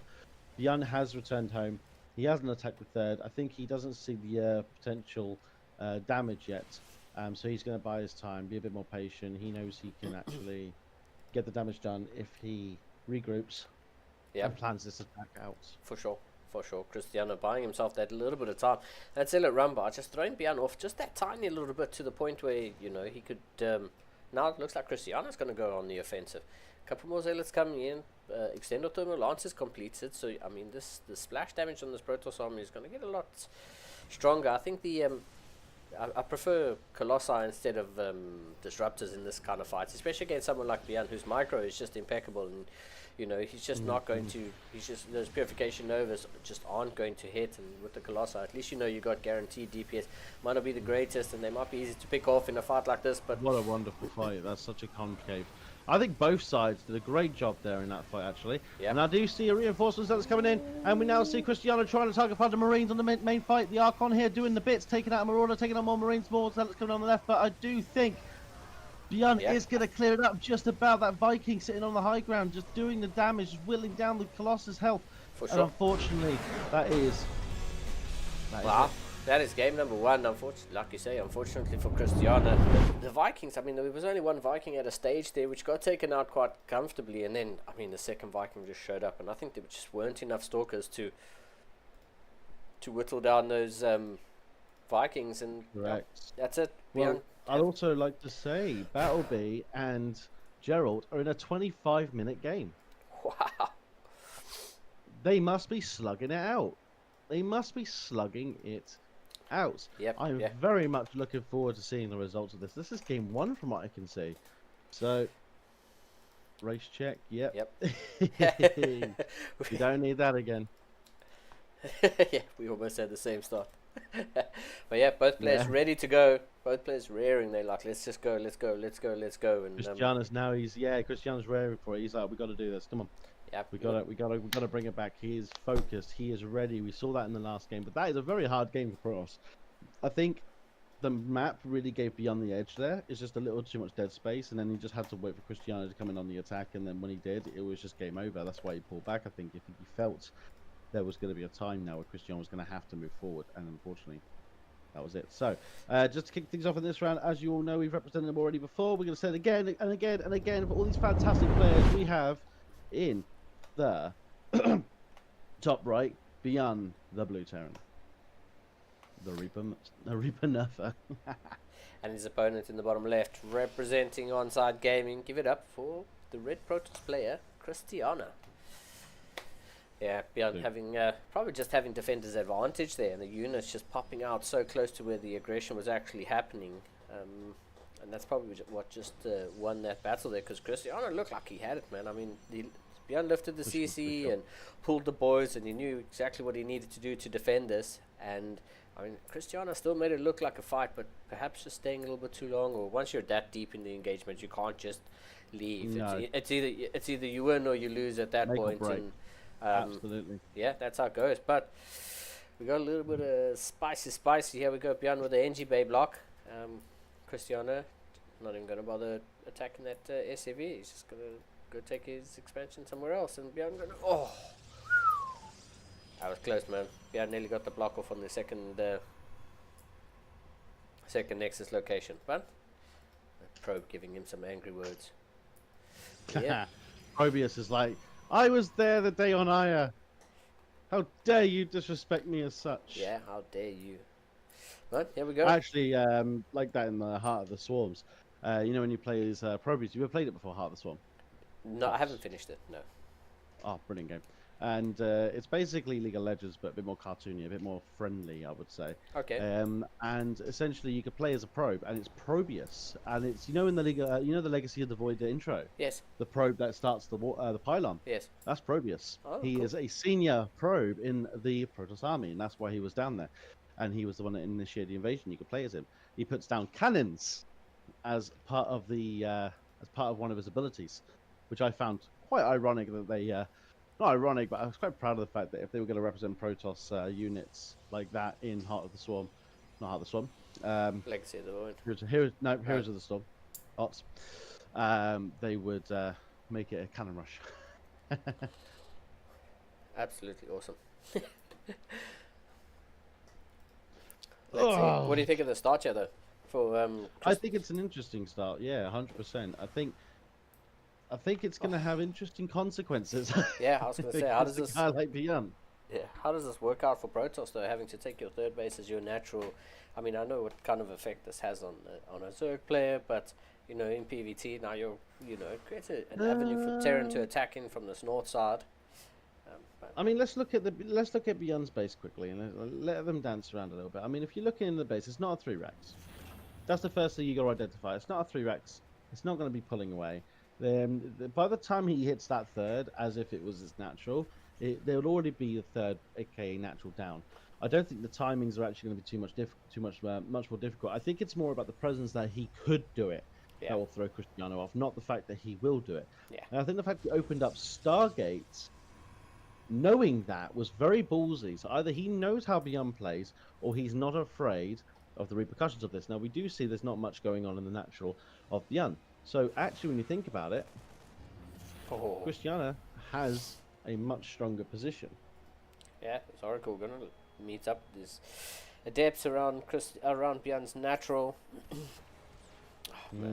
Good grab. He's trying to pull away that cyclone, but there are Marines there. But he does get a few SCVs. I think it's the first time we've seen a Protoss get kills more worker kills on a Terran than a Terran on a Protoss. Yeah. Yeah, this is never going to happen. You can pull 1,000 probes, and you're never ever going to kill that Reaper. It is Beyond's Reaper. Yeah, for sure. They call him Micro Jackson for a reason. Isn't that Winter? Yeah, Winter calls him Micro Jackson. Is that where it came from? Yeah. Oh, right, got you. I thought that was just his play on words, honestly. He likes to do that. So we do see a medevac coming to pick that up. Ooh. Beautiful catch, but Nice. it did do a lock on. I mean, I feel like you could have done a little bit more there. Yeah. There was also energy recharge coming in on this Oracle, so here we go. Small little engagement. Here we go. I mean, this small little engagement could kill Cristiano. This could be a 2-0 here. The problem is you got 2 Cyclones with the buggy Cyclones at the moment, the instant lock on, and then they finish their lock on, they get it right back again. It's basically 100% free damage at all times. It's really frustrating for a lot of Protosses on the ladder right now. We do see a counter-attack on the Oracle. He's getting lots of damage done. This is brilliant work from Cristiano. This is the kind of aggression that we wanted to see in game 1. He's going to get another one. Oh, will he get another one? He does get another one. He's playing with Beyond. He's making him say, oh, do you know what? This is frustrating. I'm going to have to deal with this. I have to invest in a Viking. And then the counter-attack comes. Now the Cyclones are in the main. We're seeing a very even amount of damage, exactly the even amount of damage. We do have an extra kill on Beyond's side. So if you look at it statistically, there is more damage done for Beyond, but they both killed 8 workers. There is Mules, there is Chrono. If you kill the even amount of workers, you're essentially even when it comes to these things. We are going to lose the Oracle though.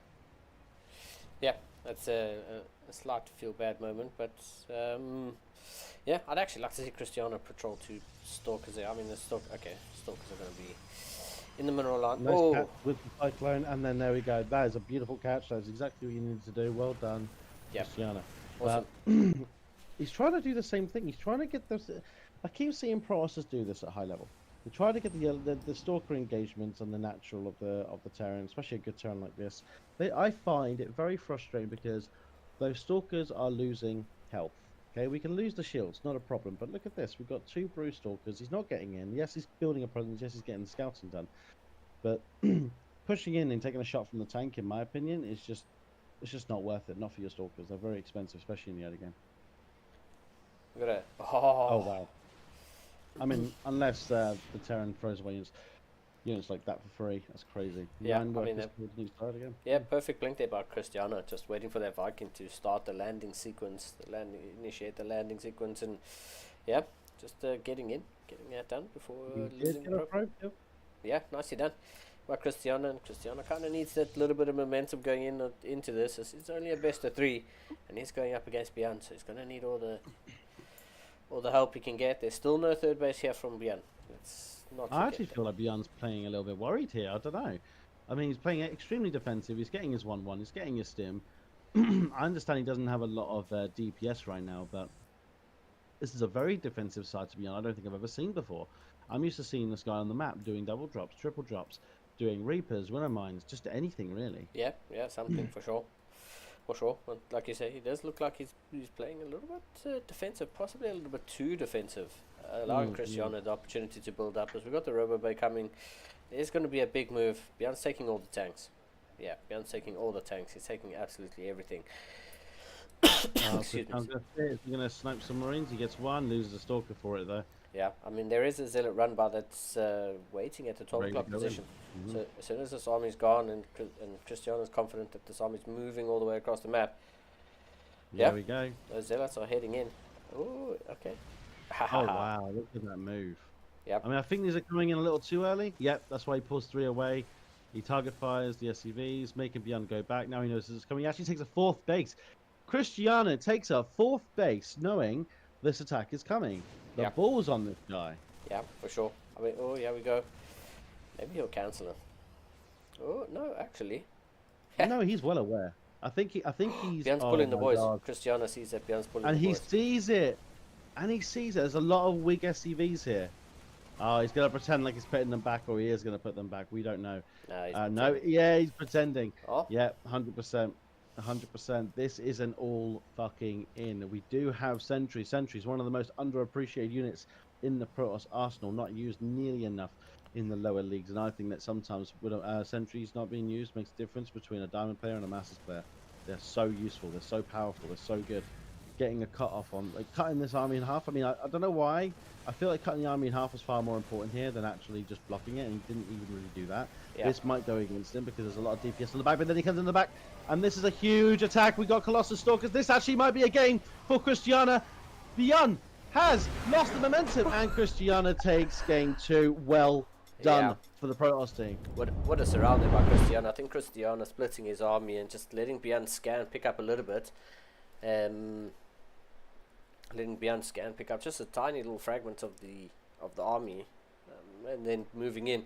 Cristiano setting up that surround, and whew, that's it. That's game number 2. Cristiano gets a point on the board, and we're just going to confirm what map number 3 is.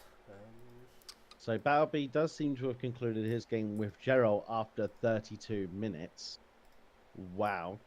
Representing Ladder Legends very well, and of course I'm sure Gerald is putting up quite the fight. We still don't know who took game 1. I have no idea. Let me check.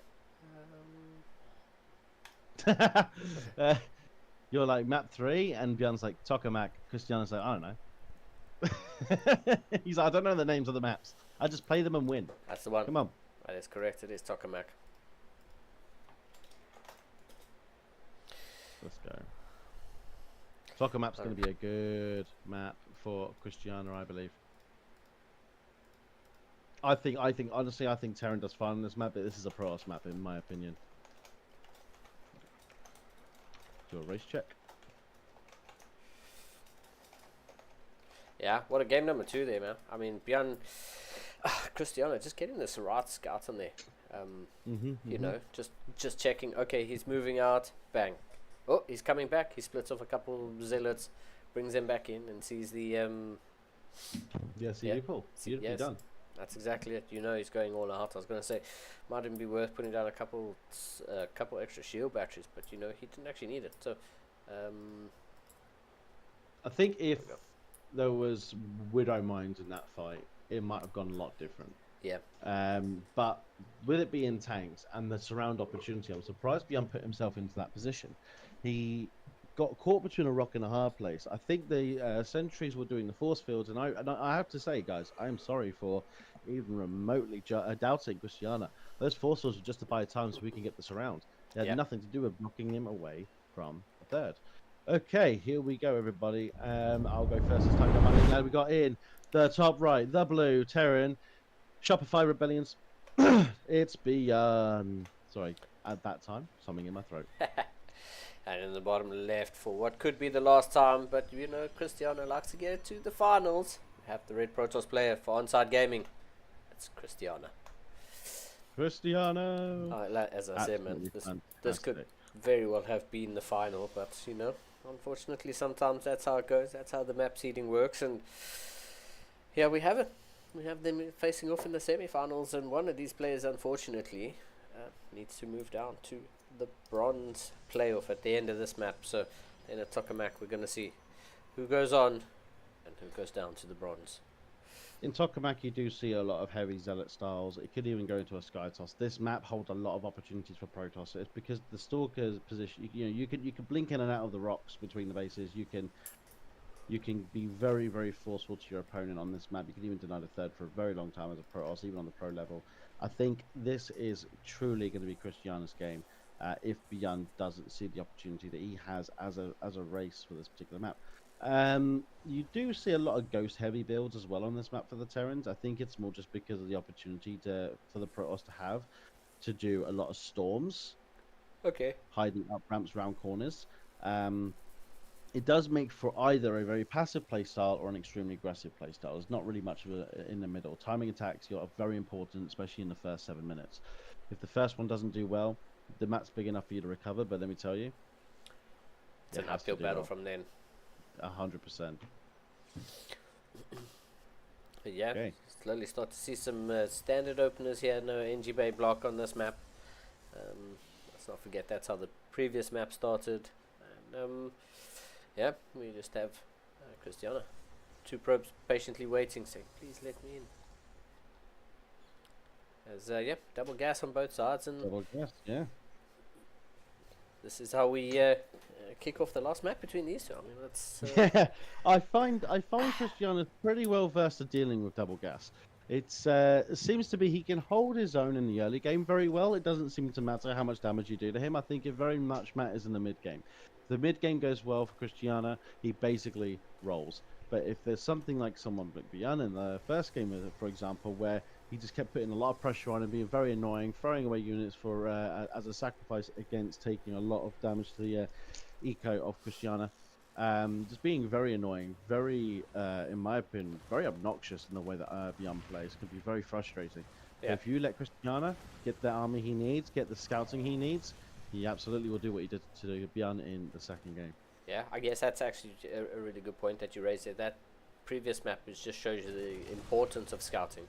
The importance of knowing what your opponent is up to, because I mean Christiana moved in with those 7 zealots, saw that okay, Bjorn's coming back, pulled 4 of those zealots away, and then went back in with those 7 zealots to see he's pulling the boys, and Christiana, they knew this attack is coming 100%. The importance of information in StarCraft is everything, absolutely everything. So we shall see who gets the information and who gets the execution in this third and final game. Oh, yeah, I'm not going to let that adept shade in. He's going to keep his cards very close to his chest this game. He knows he's 1 game away from not winning that increased prize pool, sponsored by Baby Passer, by the way, and soon Ladder Legends. You have to understand, he knows he has a formidable opponent, and it's not even the finals yet. In the finals, he could be going up against, oh my god. Okay, well, the results are in. The results are in. Battleby has defeated Gerald 2-1. Wow. And that would have been fucking amazing games to cast. But we have not been disappointed with the ones we have been casting. So, oh my god. Yeah, Bjorn coming in here with a single medevac drop, and Christiana only has 2 stalkers to defend this with. Oh, great blink there by Christiana, keeping that 1 low HP stalker. I mean, he survives on 2 health. 2 health, man. Wow, great micro there by Christiana. Bjorn roaming around with his Hellions, but hasn't actually managed to get any of these long distance mining probes either. So Christiana, I think, gets off scot-free there for exactly how dangerous that could have been. Bjorn actually lost. Yeah, Bjorn lost 2 Marines in that aggression as well. Christiana, just kiting back with those 2 stalkers, just buying enough time. An amazing job. Yeah, absolutely amazing job, man. It's been yeah, Gamer Rich in the chat saying better be taking names, man. Shooting flames and taking names. He did say he was coming in here to win. He did say. And we can't fault the guy. does that mean Battle B is going up against Nicorats in the second semi-final? Dude, what a game that's going to be. I'm actually looking forward to catching those two going head to head. Look at Bjorn over here though, just chilling with a Raven in the corner of the map here. Completely out of range of this observer, so when Bjorn comes in with the Raven with the auto turret Taraz, Cristiano's not going to be aware of that, and hey, it is what it is.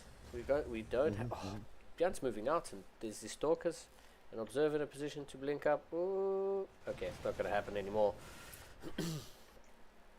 Low HP Stalker blinks back and gets out of there, and yep, Cristiano just going to do some kiting harass here. These Hellions are going to dive into the third base. Let's not forget there's 6 probes go down. They try to get their lineups. Ooh, 9. One more shot. Okay. 11 probes land up going down, and a lot of these Stalkers that were out on the map get a little bit of hull damage. Auto turret Taras comes down, so 12 probes land up. Oh, another auto turret comes down from Bjorn. Bjorn is just, just poking Cristiano everywhere like a little ticklish child, man, just poking in the ribs, and Cristiano just doesn't know which way to go because another hand's going to come and tickle him from the other side, and Bjorn taking 13 probes this game. I think the last time we saw Protoss lose 13 probes, they lost, and these Marines saw this observer moving for sure. Bang. Unfortunately, Cristiano moved that observer, and Bjorn just caught that shimmer right at the end, and observer goes down, and Bjorn fills up a medevac and heads out immediately, not wasting any time. These Stalkers just gonna posture here in the front, just gonna watch for a move out. Here we go. The Raven is here. The Raven spots the observer, but Cristiano, no. Cristiano down to 0 observers at the moment, which is okay. Well, do you know what? It's okay. Like I said, this map is very heavily Protoss favored. I know there's a lot of people who disagree with that. I don't disagree with that. I've seen people on this map who are Terran get absolutely squashed by Zerg and Protoss, but Protoss especially have very powerful plays. So there's absolutely ways that Cristiano can still get scouting off, like right now with his Stalkers getting pushed back by a bio army coming over here onto the potential 4th of Protoss. I would have probably tried to send those Stalkers to... Oh, wow. Yeah, the questionable. I mean, the triple tank defense there by Bjorn definitely pushing away the huge zealot run by attempt out of Cristiano. But yeah, Cristiano taking a 4th base. Bjorn taking a 3rd base, starting to saturate that 3rd. 4 tanks in a defensive position. Medevac of Bjorn is moving around this bottom side of the map, and he's going to... Does Bjorn see? Yeah, Bjorn does see that there is a 4th base underway. The Raven going to get pulled. Okay, the Raven's going to meet up with that Medevac, and Medevac boosting into the 3rd. There's a bit of an engagement happening here around Bjorn's 3rd. I don't think I mean, the Cristiano's got an amazing position, in my opinion, with this army.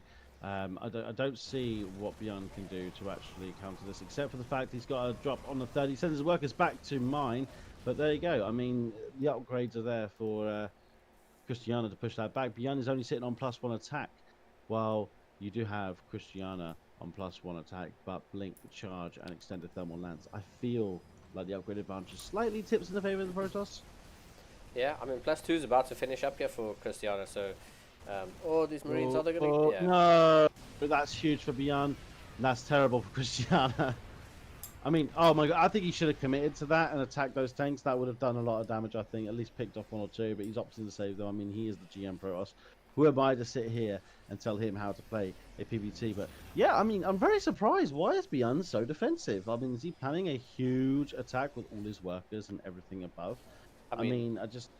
Yeah, it would definitely be a Bjorn thing to pull the boys and just go for one all-out attack. But he is going up to 4 bases this game, so Cristiano is taking his 5th at the time. Bjorn's landing his 4th CC, so like you said, this map does tend to get drawn out into long-ish games. Both players are kind of even on workers, and yeah, a little scan here from Bjorn is going to draw these zealots in, and that's going to be, a couple losses on the side of Cristiano, but neither player really being aggressive at the moment. Cristiano throwing down that Dark Shrine. Bjorn has a Raven hanging around here on the left-hand side of the map, and both players just, I think, showing each other a bit of respect, actually. I don't think Bjorn's being too defensive, but he's also saying, you know, Christiana, the way Christiana just stomped Bjorn's army in the previous game, I think Bjorn is saying, maybe I need to be a little bit more critical with how I go about trying to edge this game out. And I think the longer it goes, I think the scarier Protoss becomes.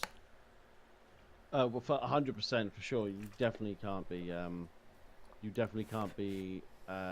Not taking Christiana seriously. I think Bjorn's playing a beautiful defensive game right now, but there is going to be a point where Christiana is going to be able to break through. We all know the power of the Protoss army. It looks like he's going to give it a good try now. I mean, I don't know if this is big enough quite yet to get through that blockade. Might be better off baiting out the Terran army, baiting out the stems, trying to get him to push into you, and then let him kill himself. That is definitely a game of Richie style of playing. Is he going to take? He is not taking a sixth base at the bottom right, is he? Oh, he is. He is taking a sixth base. If Bjorn lets this go on much longer, it doesn't matter how many mules he's got. It won't matter. We are seeing disruptors coming out 3 at a time as well. He's planning on zoning out. Bjorn's sitting there trying to look as pretty as possible, but he has to get something done. He's just not being as aggressive as I would like to see. Yeah, for sure. I mean, let's see exactly. I mean, right now Bjorn's got 6 ghosts in his army, so I mean those ghosts are. I mean, they get one shot by disruptors. This is true. I think Bjorn's tank positioning here is just so good. He's just getting so many free volleys off, and just slowly, you see, there's another volley. Disruptor. Oh.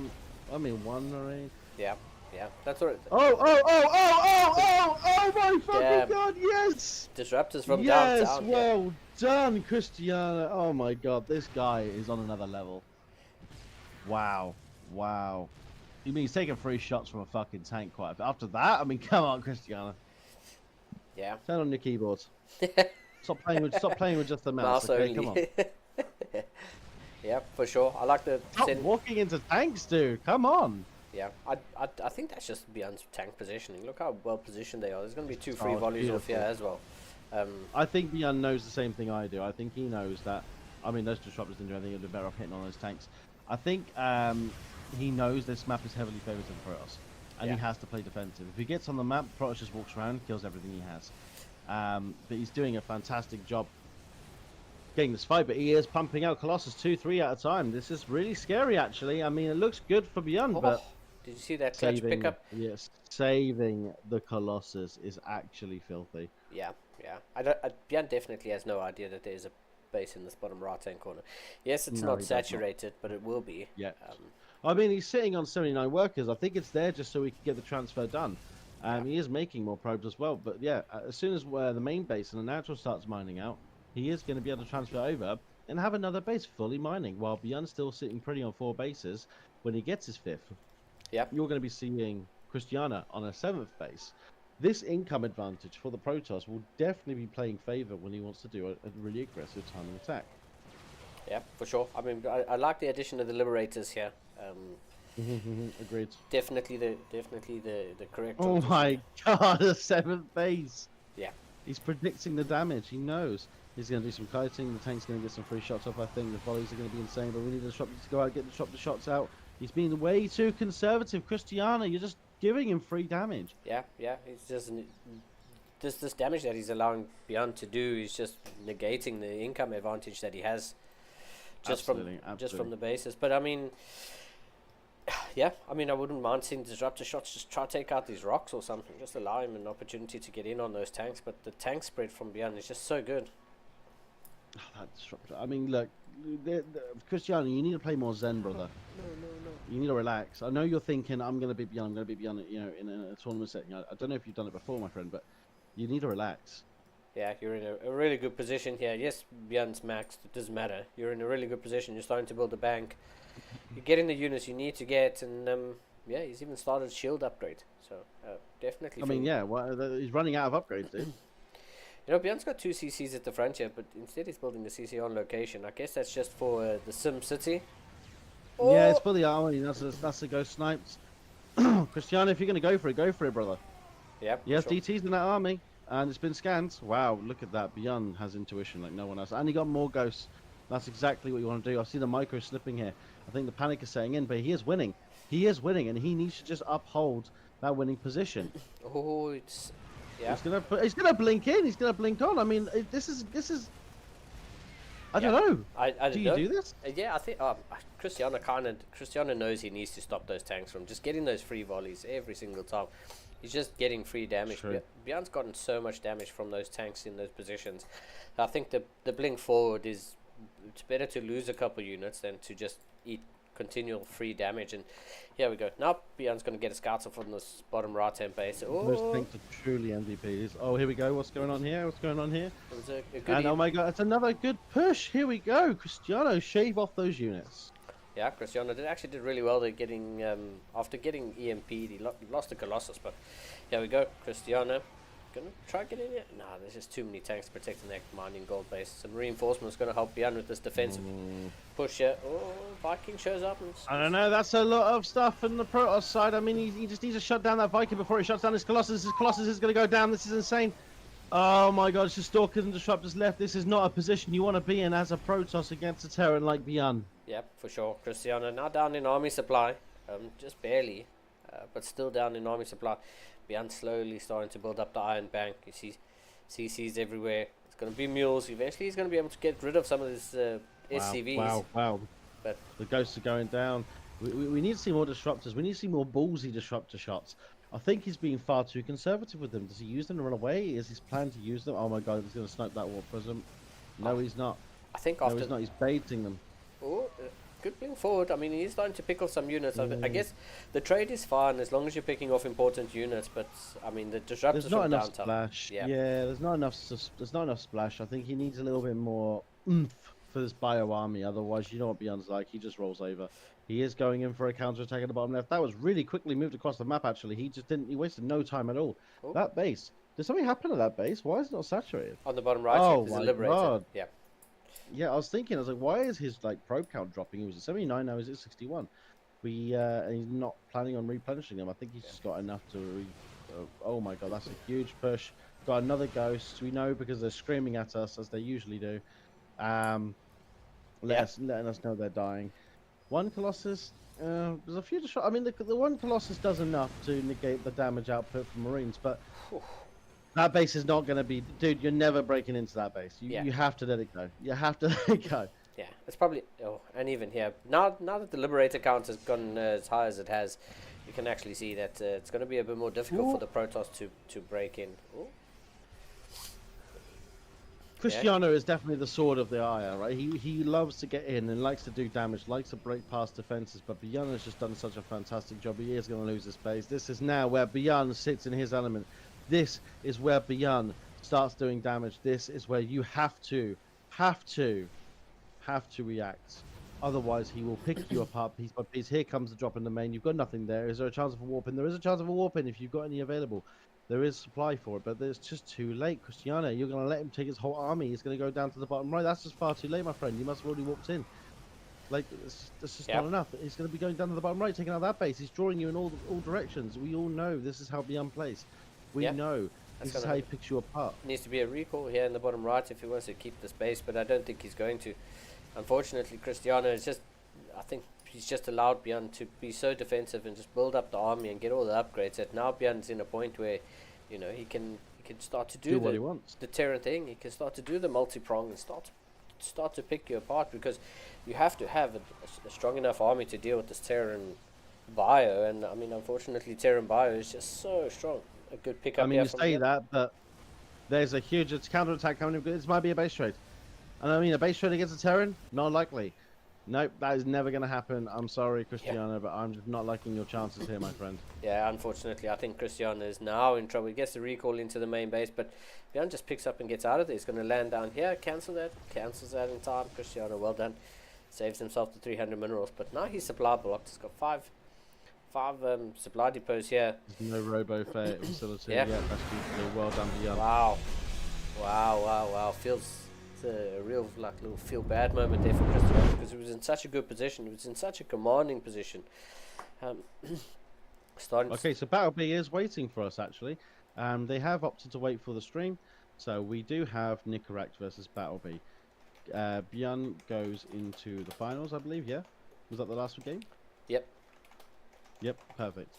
So I would like to suggest we get these guys into the lobby, and we have a 5-minute recess, and get ready for Battlebee. Is that okay with you? Yeah, that's cool with me. I'm just gonna bring Cool. you into the lobby. There we go. Cool. And that's it. Yeah, yeah, It's okay. It's okay. We'll just go. We'll just go. We'll just go. We'll go for game 1, then we'll do a 5-minute break after that. that's cool. Beyond such a legend. I love it. I love it. I love it. Let's see. We got one ready, so I mean, let's see if Battlebee's ready to go. If Battlebee wants a break, we can go for one. But That's true. Let's ask. Do we want 5 minutes? shout out to them for holding and waiting for. Yeah. Shout out to Nick and Balby. It's a fantastic opportunity to let us watch a mirror matchup. And I think with these two being the gameplay that the Terrans that they are, they're pretty much identical in MMR here. I think Nicorect is just slightly behind Battlebee. Battlebee's TVT is pretty dangerous. I wouldn't want to deal with it. I mean, Yeah. no, I wouldn't want to deal with his TVT. Cool. He's ready. Let's do it. There we go. Yeah. My boy, my Battlebee, my Ladder Legends. Ladder Legends, man. Sounds pretty cool. No, it comes off the tongue quite nicely. Thank you. We thought about a few names. Honestly, we weren't sure which one to go with, but we're glad we did run with this one. So for those of you just tuning in, Ladder Legends is a coaching community launching in StarCraft 2 31st of July. And we're hoping that it will kick off in the community. We've had some fantastic support, like CSO. Before we go into any more of that, let's introduce our players. Do you want to go ahead and introduce your Nicoracts? For sure. In the bottom right-hand corner, for Platinum Heroes. Give it up for the Red Terran player. It's Nicoract. And I can't tell you all how excited I am to see Battlebee taking it all the way to the semi-finals, quarterfinals, wherever finals we're on. It's the finals anyway. We have in the blue Battlebee representing Ladder Legends. Ooh. Yeah, boy. That's it. But yeah, just nice and quick while we let these guys set up is Ladder Legends is a brand new coaching Discord server, which is going to give you guys the ability to obtain coaches through our services, and it will be at a discounted rate comparative to how the overall private coaching is done in StarCraft 2 as it stands. We have some fantastic names, and I'm ready to shout them out. We have Special coming in. Special StarCraft, we all know that name. He's a fantastic coach, fantastic player, a great mind in the community, very well respected. We also have Battlebee. You're seeing him today, proving it, giving it in his all. He's doing it all for you guys, to show you in the community who he is and why you should be taking on his services as a coach. We do also have Maples, the #1 NA Protoss, representing Gosu, Team Gosu, the fantastic community looking to support us as well. We have Nico, who does an insane masterclass. We'll be hosting them twice a month, just giving you guys a little bit more knowledge in a group setting. We have Gosu Reaper as well, fantastic Zerg player. We have Groovy, a Grandmaster random player. We are absolutely spoilt for choice. We've also got Hino, a brilliant Zerg player as well, very aggressive. Yeah, man, what a lineup of coaches, and yeah, shout out to Ladder Legends for coming together and getting some coaching and trying to get this community improving, because that's all we want to do when we play StarCraft. Everyone just wants to improve and get good, and Get good, Scrub. that's it. That's it.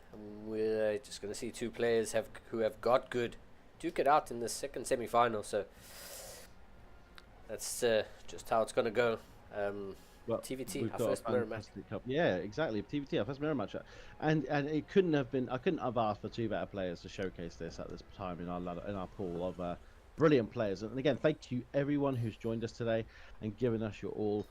Those of you that didn't quite make it to this point, thank you anyway. You've just shown us how fantastic you all are. And those of you that are still here, aka Nicorax, Battlebee, Beyond, and who was Beyond up against? I think it's Gerald, right? Cristiano, I do apologise. Gerald was taken up by Battlebee. So thank you guys for all joining us and coming with us on this journey. Yep. Yeah, it's been amazing, and we couldn't do it without you guys. So thank you to the players and the viewers, as you've just said, man. We have the first mirror matchup, and this is TVT is one that I'm least versed in, but it is one that I'm still excited to cast. We'll see. I think mirror matchups are always interesting to see how. I think it's the only mirror matchup, in my opinion, where skill matters. In my opinion, I mean PvP. I think it's kind of in the middle. I've seen Diamond players beat Masters players in PvPs using cheeses. Yeah, it's very common, very easy to do. The ZVZ doesn't matter. I mean, you could be 1,000 MMR difference. I have beaten very high grandmasters in ZVZ using very particular builds from as low as Diamond 1. It can be done. I'm not going to say their names because I don't want to be showboating and putting them on the pedestal at the same time. I've done it enough, but there has definitely been some Zerg players I've put into the ground with a particular build ZVZ. TVT, I don't think it's possible to beat a Terran player in a TVT matchup if they're playing solid and they are, at least 300 MR higher than you. It's very, very difficult. It's one of them matchups that requires a lot of mechanics, a lot of focus, a lot of defensive posturing from doom drops, a lot of defensive posturing with tanks. We know Bjorn has shown us that specialty, and I guarantee his tank positioning, the way it has come about, is very much down to how he plays TVT. These two are going to have to slug it out. I mean, they're very similar in MMR and ranking, but how they play, that's a different story. I think Battlebee is just a much more mechanical and a standard player that just knows how to get into the late game. And once he's in the late game, you better hope that you have a prayer in the back pocket, because he will run through you. But Nicorax, being a very aggressive player, understands StarCraft 2, very great positional player, very tactile as well, able to adapt. So maybe that's Battlebee's kryptonite. Yeah, we'll see. I mean, it's that ability to think. Battlebee going in here, as you said the first time we casted him, he's just that solid, like a solid standard player, man. And he the things he does extremely well. And we'll see if Nicorax is going to be able to adapt to that, or and if he's going to be able to throw Battlebee off. Because I think once Battlebee gets going, it's going to be hard to stop. It's like a train. Yeah, he's like a cargo train. He just gets heavier and heavier, and then it gets faster and faster. Let me ask you. I don't know much about Drolt. I would love to obviously get to know a little bit more about what's his playstyle. How do you think those games went against Battlebee? What, the drops itself? Or Geralt? The games. Yeah, Geralt. Sorry. Yes. So I don't know much about him, but I know he's a very good player. I mean, how do you think those games went? What do you think gave Battlebee the edge? We weren't able to see it, but I'm sure they were a slugfest. I'm pretty sure the first one, it must have been the second game, but 30 minutes long. Yeah. I mean, Geralt's a really strong player, man. And he's also, I think he's just he's probably like the Protoss equivalent of Battlebee, and that's probably explains why they went 25, 30 minutes. Game number 1 and 2, because they're just, it's like an unstoppable force meeting an immovable object. That's pretty much, I think, how those games must have looked. That's probably how it felt to both of those players when you play for. That's very frustrating, yeah. Yeah, Geralt's been great. He's been in the CSO scene for a long time, and he's pretty solid, man. Like I probably enjoyed watching him as much as I've enjoyed watching Battlebee, and they probably were the most even matched in this tournament, just based on. We're gonna have to make sure we cast the next show versus Battlebee, because I feel like we missed one hell of a series. So we are seeing now to get into the game. We are seeing Battlebee hold very well against Nicorax. We do see 8 kills on each side, but it does look like there was a little bit more damage done from Battlebee. Yeah. We do see. Oh my God! If that's the snipe on the medevac, if he does get that, that would be absolutely huge. I think he will. That's the shot. Oh my God! Oh, but he does lose his medevac and his marines. What was the trade-off? Not really. I mean, losing the cyclone marines and the medevac, I don't know if that went in Battlebee's favor. Yeah. I mean, this is the joy of mirror matchups. Is you see both players posturing forward. Look at that, Nicorax posturing forward. Battlebee pulling everything. Do we have? We do.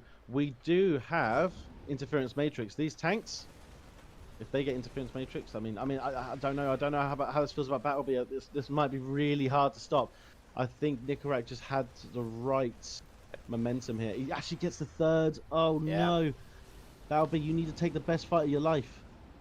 Yeah, I mean he could matrix those medevacs, but I think he's just a little bit too out of position. Yeah, I mean interference matrix is definitely something that could pull Battlebee. There we go, interference matrix. So that's definitely going to allow Battlebee the opportunity to get back in here, as these tanks aren't in the fight at all.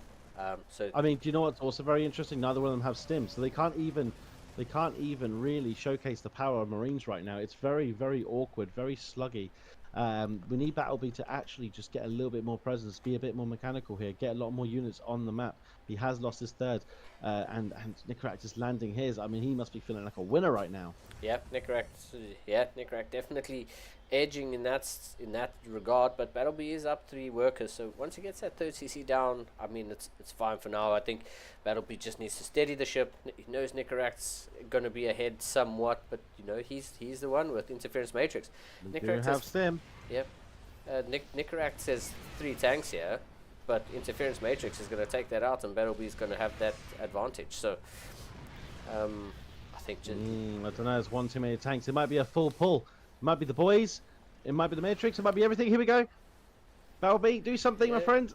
He's not sure. He's not sure. He's not sure. He doesn't know.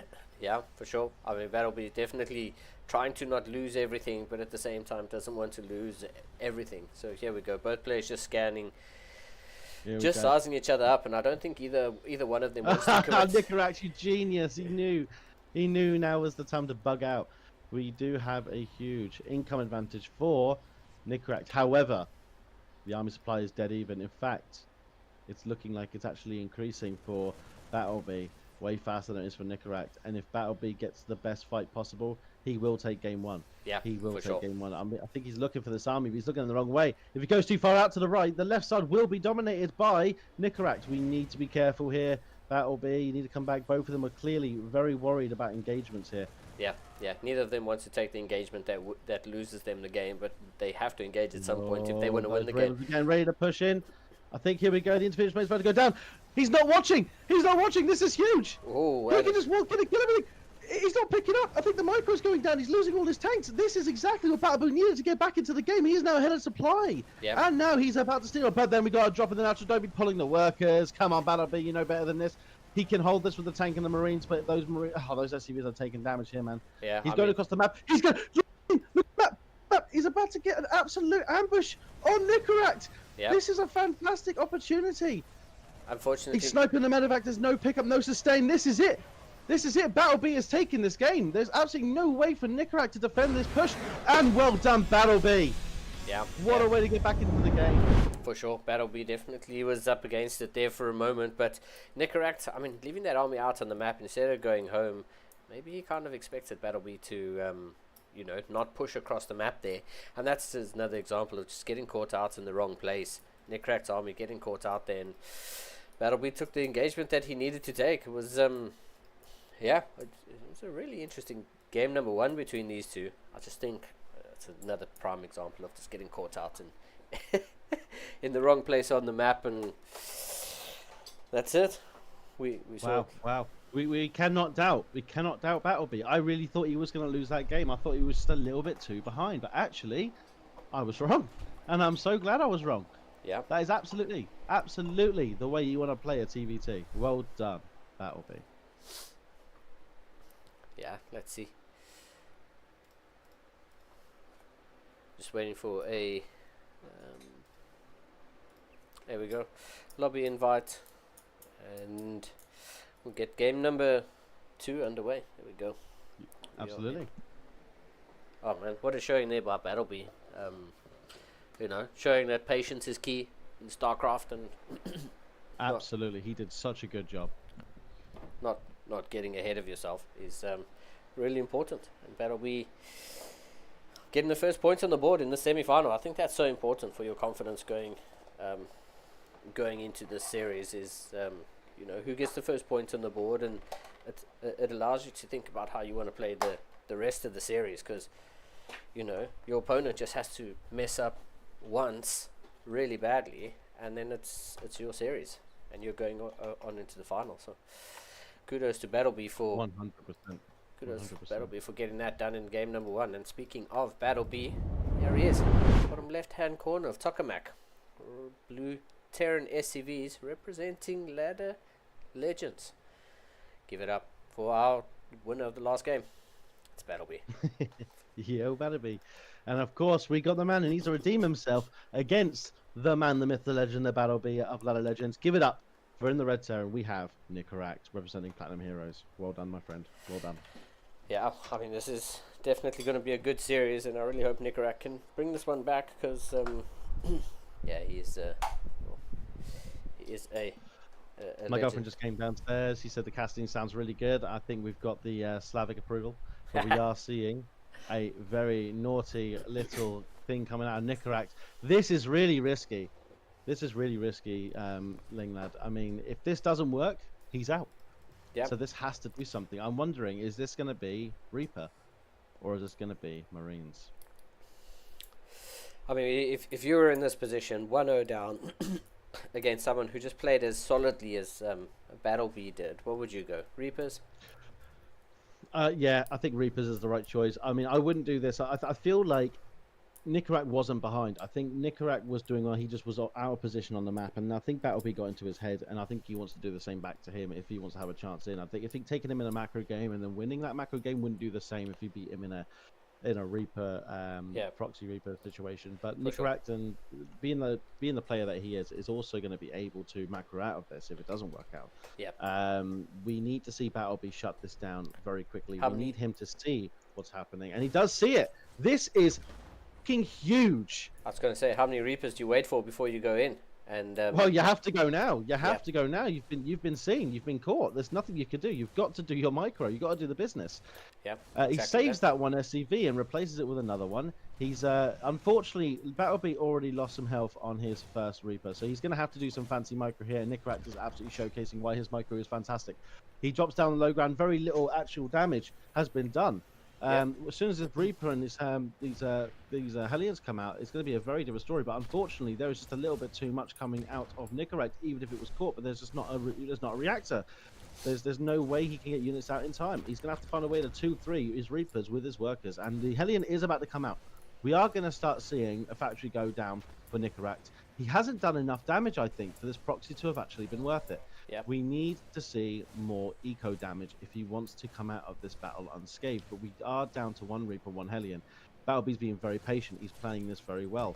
He knows he has to absolutely hold and take control of his main base here. But there is no natural going down for either side. I don't see any commitment for economy on either player. But we are... Oh, here we go. The natural goes down now for Battlebee. He's planning on playing his standard play style. He wants to come out on top of this. He knows that's how he does it. Against a player like Nicaract, you can't mess around. Is he going to get that snipe off? He does get that snipe off. Is he going to get repair on that Hellion? He does. See, this is what I mean. Battlebee, he's very patient. He's very tactile, very analytical. He knows that if he wants to do the DPS, he has to play it out. But this is really bad damage. This might actually be GG.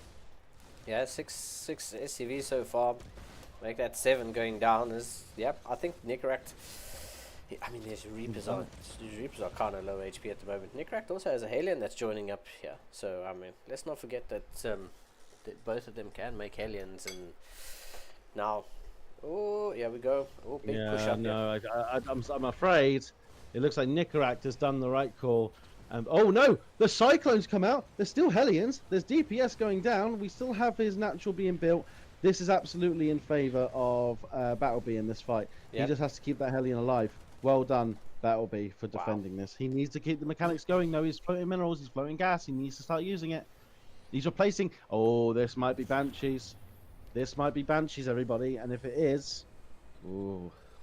Yeah, Nicaract not in a good position right now. Nicaract does have a natural... Oh, well, I mean, he's building a CC on location. Battlebee building one up in the main. I mean, both of them going to expand, but, I mean, even though... Battlebee's going to have his next base in front of his main. He's going to be able to replenish that very quickly and then drop it down. I actually think Battlebee's going to be able to come back in and get ahead of supply, actually, with the way that he's building his infrastructure up. Nicaract done a good job, but actually he's floating his barracks back home to base. He's only got a factory and a star pool. We are seeing Cloak Banshees. If Battlebee predicts this, then this will go very well. Yeah. But if he doesn't predict this, and he takes too much eco damage on top of the eco damage he's already taken, this will go very poorly. Yeah, we'll go the way Nicaract wants. I mean, unfortunately, Nicaract, having those racks where they were, he was obviously looking to shorten the rush distance time for the Reapers. And I was going to ask, how many Reapers do you wait for? Because I always see people go proxy Reapers and then go in with the first 2. Whereas I think if you waited for the second 2, you would be 4 against 2 rather than 2 against 1.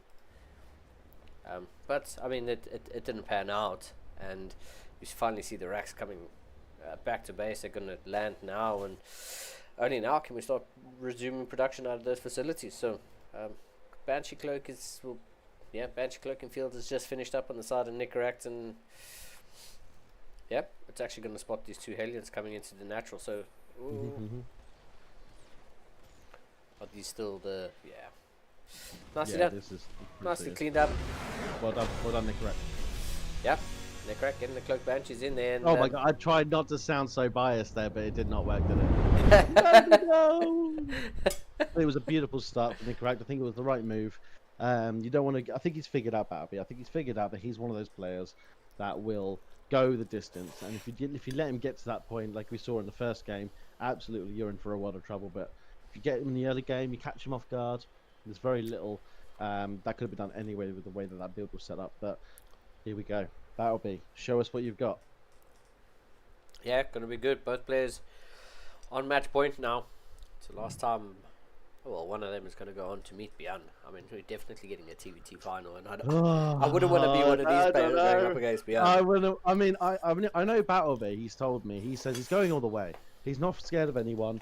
He's not afraid. He knows how to play. He knows how to take the maps off people. I mean, I'm pretty sick of Beyond coming in and just just farming money and OSC points. I mean, someone else has got to be allowed it. Come on, man. So.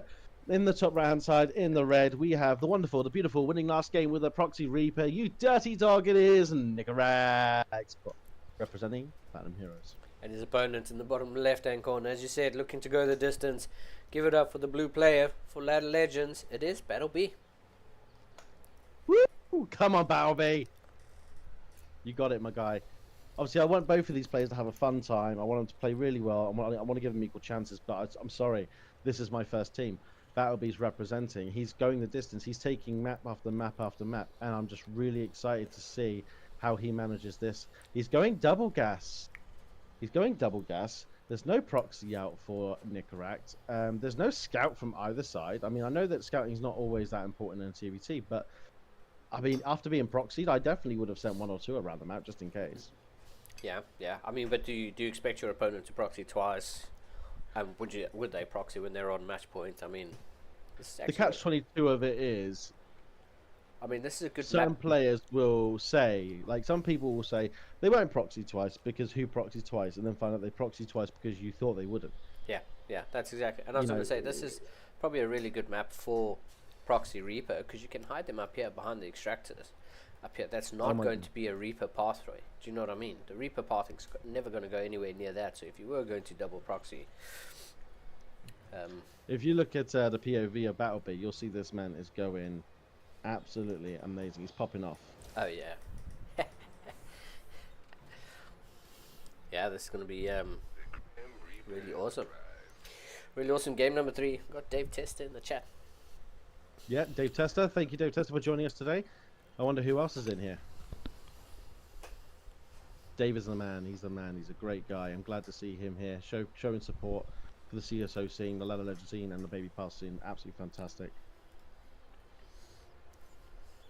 Yeah, right now we see the production tab completely mirrored. The only real difference is Nicaract's Reaper came across the map and just had a couple goes at that SCV. Battleby's kept his at home, so I think Battleby's trying to not die to anything. Yeah, exactly right. Exactly right. And yeah, I think we'll see how this one pans out. Game number 1, they both look pretty solid. I mean, it looked so good. Unfortunately, Battleby's getting caught out. Nicaract getting caught out of position in game number 1. But oh, here we go. We got a couple Reapers ducked up into the main. Oh, Reaper grenade. Oh, there we go. Is that first blood? No, that's first army unit to go down. First headache. Yeah. GG Nicaract. Oh my god, here we go, Battleby. Let's go, my guy. Yeah. Alright, so we are seeing a great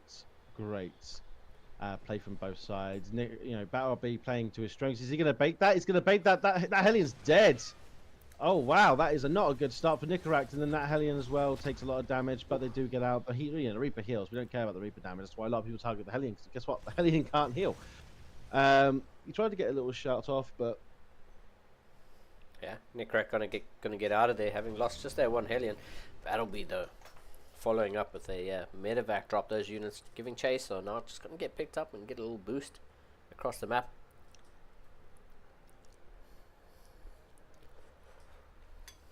Well done, Nicorach. Well done.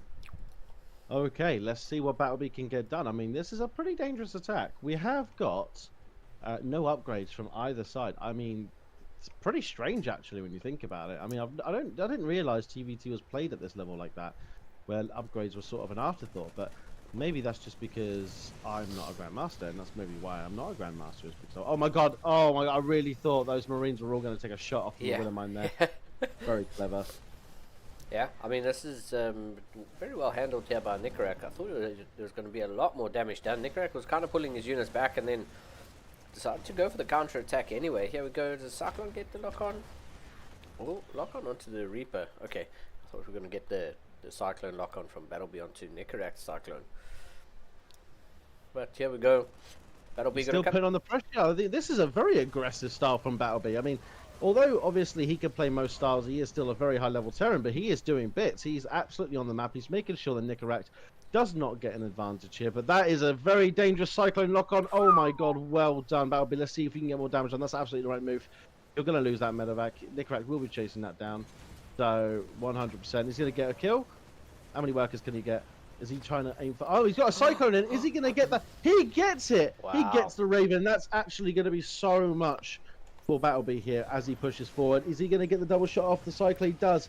He gets the Raven, though, for Battleby. I mean, both of them are playing out of their minds, trying to make sure that each of them go the distance. The problem is, the longer you leave Battleby, the longer you let him contain you, it doesn't matter what situation Battleby's in, whether he's aggressive, whether he's defensive, he will get up to his third bases. He will outplay you. I mean, don't get me wrong, Nicorach, fantastic player, absolutely has every chance in the world, but Battleby is scary in this position. Very scary in this position. You do not want to be left in the dust in terms of supply against this guy. But then again, Nicorach, his micro is off the charts, and if he manages to get the best fight possible, he absolutely will roll over Battleby. So we have to do our best to make sure that doesn't happen. Is he going to drop a... No, he doesn't. He's being very conservative with his energy here. Very well done. I think he's just using that Raven just to keep tabs and scout and see what Nicorach's doing at the moment, because the supplies are fairly even. The armies themselves are almost identical, apart from the one Cyclone on the side of Battleby or Nicorach. Nicorach side. While the one Cyclone, they're pretty much even Stevens at the moment. I mean, you say that, but Battleby is in a much more powerful position. I'm not being biased. I'm truly meaning that. I mean, yes, the supply is even. You're right. But what we don't see from Nicorach is a healing factor, is upgrades at the same level. I mean, Battleby's stim will be done at least 20 seconds faster than Nicorach's. Yeah. Which is a huge difference when this attack goes ahead. Look, he's going to catch this as well. Battleby, playing out his mind, gets to cancel. The tank's got... I mean, we do have interference matrix. The Raven support is massively in favour of Nicorach. Of course it is. He's going to try and see what he can get done, but that Cyclone is absolutely going to be a pain in the backside. He even gets the Viking. Wow. Amazing micro. He must have heard me talking, and he's sitting there going, hang on, man. Listen, I'm the player. I'm the TVT god right now, not you. How dare you say that I can't compete? What the hell? Yeah. Oh, Raven gets a shot off. Oh, actually, I like the fact that Nicorach's tanks are in range of something there, so... Problem is, the Viking count is growing. Well, actually, for both sides. I do think Nicorach's in a smarter position. Oh, those tanks are still shooting, though. He's going to be able to get something off, no? Oh, Interference matrix, no? Yeah. Battleby! Wow. That was not the fight, brother. That was not the fight. Yeah. Oh, no, but there is another tank there. He's going to get a couple shots, so he's going to bring everything in. This is going to be a huge fight if he gets this. Hey, I don't know. Those Marines went down very fucking quickly. Yeah, there is turrets everywhere, but this is going to go in favor of Battleby, an absolute wipe. And he's going to go across the map. He's not waiting for nothing. He knows he's got the potential to do damage here. Oh, maybe I'm wrong. I don't know. Maybe he doesn't know that. Battleby Thanks, decided. Barbie. Yeah. Thanks, Barbie. Doc in your pay later. Yeah, Battleby. I think he just wants to be defensive. This is the last game.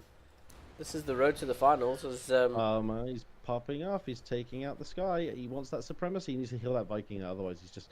But something I noticed about a lot of these players as well is when they trade, is they trade evenly, and it's very frustrating because they want to get ahead, but they're trading the exact same units out for the exact same units. Same units. Yeah.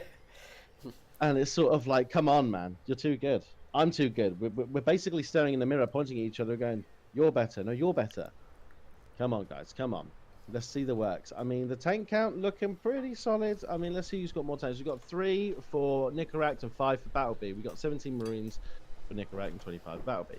The Raven count high for Battleby. I mean, there's all this going on. There's even a fucking Liberator out. What is wrong with you, Battleby? You're crazy. We've got upgrades coming. Upgrades heavily in favor of Battleby. I do not see how. Yep. He's being so defensive Battleby about will this. not. Yeah, he's just going to steamroll. I mean, when the 4th goes down, it's pretty much in. Battleby's just going to be in his element. God, I'm trying not to be biased, guys. I'm really trying, and I am so sorry. I absolutely love Nicorette. I love his playstyle. I think he's a fantastic player. Please make no mistake. But I'm just so proud that Ladder Legends has made it this far, and I just want to see him go all the way. But if Nicorette wins, he absolutely deserves it. We all got to give him that respect, and I'm sure Battleby will. He's a very modest guy. He's a very nice guy. Yeah, but like you mentioned, all of those metrics kind of sliding on the side of Battleby. So it might just come down to the engagement. It might just come down to one player being caught out in a position that they don't want to be caught out, which we've seen so many times tonight. We've seen so many games just get insta GG because unfortunately that's just how it goes. If you lose everything, everything is lost. That's just how it goes. And see, Battleby with a good scan there sees these units out here. He's going to be able to pick a couple of them off. I mean, shaving off a tiny little bit every now and then is all it takes. Medevac gets taken out, so that's a double Medevac drop that gets picked up by Battleby, and he's just going to disengage. He's just going to head home and say, okay, I'm ahead. Now he's in his element. Yeah, I'm ahead by 16 Marines and 2 Medevacs. We're up in upgrades. Yep. We're up in supply. We're up in workers. We're up in bases. So it's just, well, we're not up in bases. We're actually equal on base. Actually, his is late. But, I mean, he's floating it halfway across the map. He might as well have started it on Nicorette's side and flew it over. Yeah, I think that tank's gonna block it, actually. I wonder if he notices. I mean, Nicorette definitely has the potential here. Yeah, for sure. To lose this game. Yeah. Oh, wow, what a fight. I was going to say, there's a big engagement going on at the 4th base here of Nicorette, which is actually going to go down. Ace. Yeah, no, 100%. And he's losing tanks, he's losing Marines. I'd be surprised if Nicorette doesn't GG here. Yeah. I mean, it is the last game, so yeah, it is giving the benefit of the doubt. For sure. And I mean, there's some great anti-armor missiles going down on both sides, but if we look at it, it's 2 Ravens to 1. Triple drop. Yeah, triple drop heading to the south side. But what's great about Battleby's side is it's Battleby's got the center towers placed. So the bottom side of the map is going to be that's amazing. The random marine, that's a scouting marine that's going to pick that up and force Nicorette to unload and head home. And that's going to be the triple drop denied. And Battleby is just able to rotate around to the bottom side of the map, and he's going to come in and just wedge between the natural and the 3rd. And oh man, this is just a feel-bad moment here for Nicorette. Oh, this is a beautiful engagement and position for Battleby. Unfortunately, I believe that is all she wrote. There is, I mean, I just don't see it. For sure. Don't see it, man. Nicorette. He could at least get into the natural, take out the base, take out the workers. He's going to be even further behind. Look at the mechanics of Battleby actually going for well done. Battleby, well done. Yeah. Can I get a well done in the chat for Battleby and Nicorette for playing outstanding games? Nicorette taking a game in game 2, showing his micro, absolutely how insane it is, and Battleby for taking it all the way and getting to the finals. Well done, Battleby. Yeah, absolute legend there, Battleby, getting the job done. Like you mentioned, all of those metrics just on the side of Battleby, and I mean the whole aim is when you're ahead, get more ahead. And we saw Battleby pick off those 16 Marines and 2 Medevacs, and you know, instead of getting bloodthirsty and going for the kill and carrying on going, he just pulled back and said, okay, I'm ahead by this little margin now. He pretty much did that the entire game, just picking off small thing after small thing after small thing, getting ahead. And yeah, unlucky for Nicorette. You know, he goes on to the third place playoff to go up against Cristiano, who he's faced many times in these CSO Cups. So an opponent that he'll be very familiar with. And yeah, good luck to Nicaract in the third place playoff. But Battleby gonna go on, and he's got a mountain to climb now. He said he's going all the way, and he has. He's not gonna go up against Björn, so a different What's kind your of team. prediction? Let's see how honest you are. What is your predictions in Battleby vs. Björn? Now, you've seen Battleby play. You know how Björn plays. You know Battleby's no pushover. What do you think is the play here? Probably 3-0, maybe 3-1. And you're saying going to Björn, right? Yeah, maybe 3-1. I just think Björn has just too much of the highest level of experience of TVT.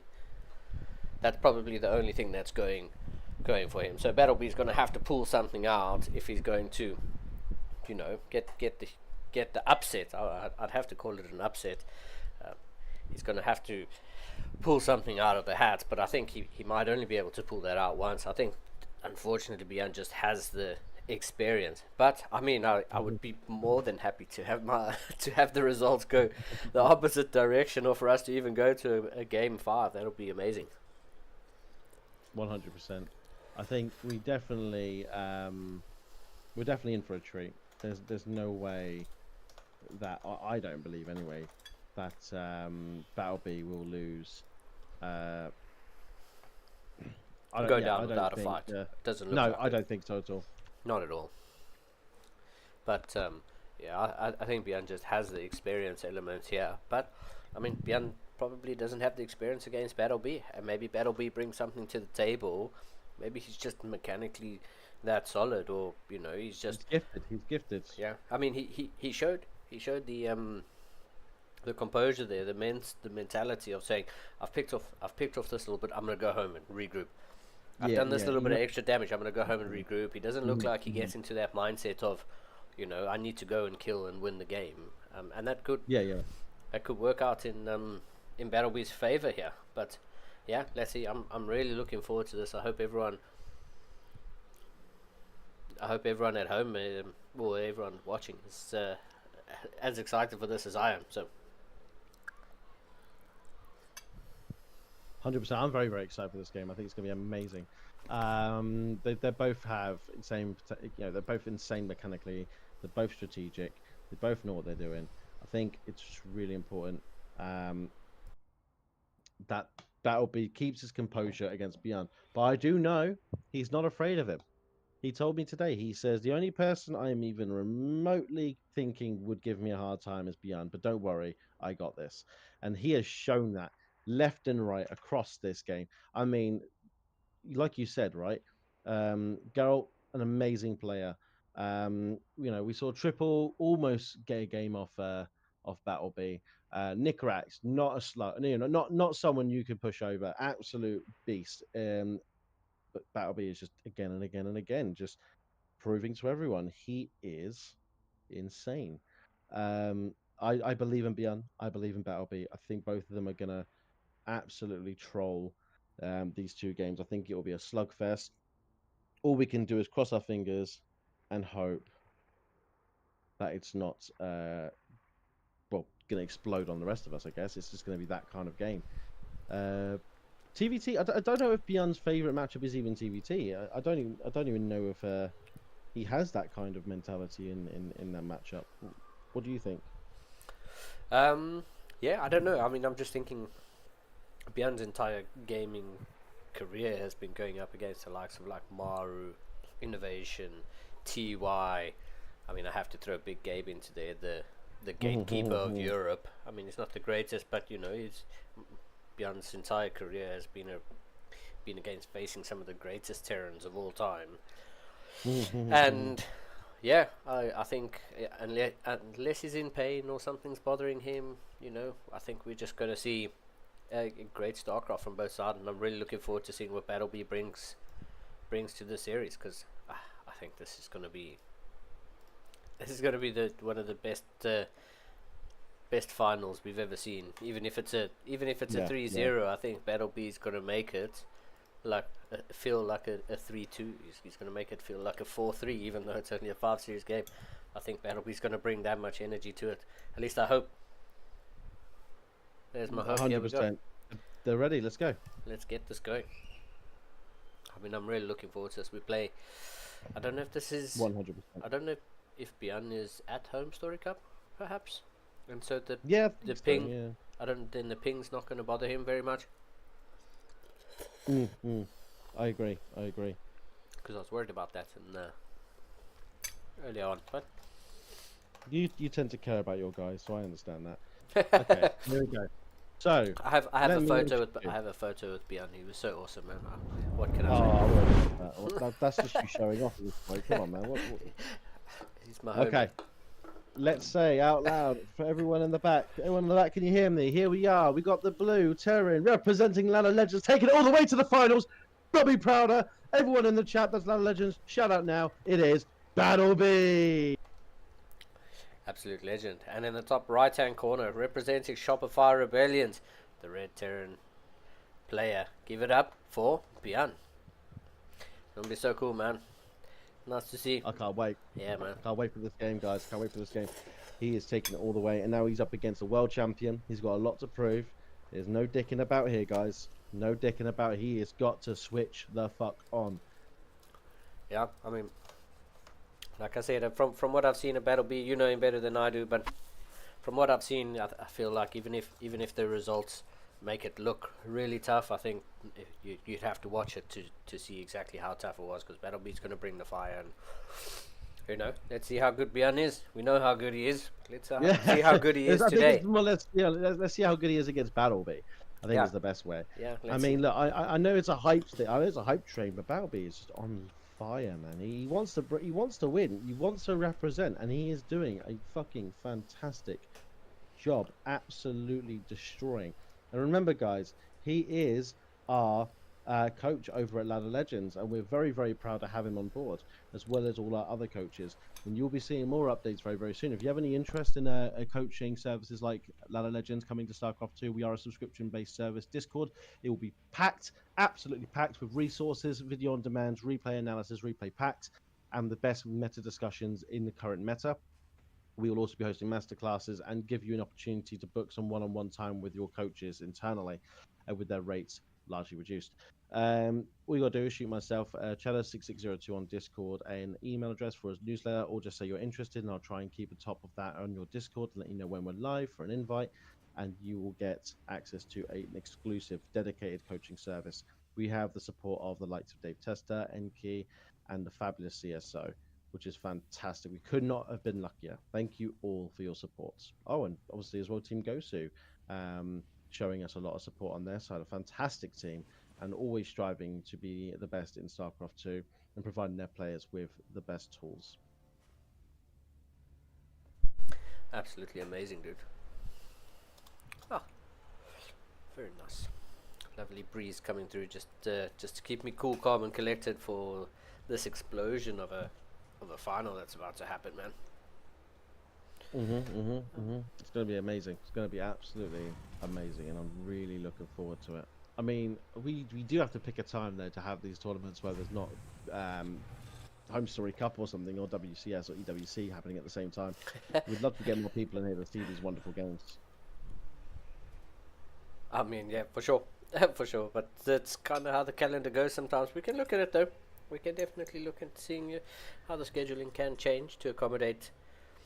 And well, I think we actually just need to give the other casters who we asked for support a little bit more than half an hour notice, I think.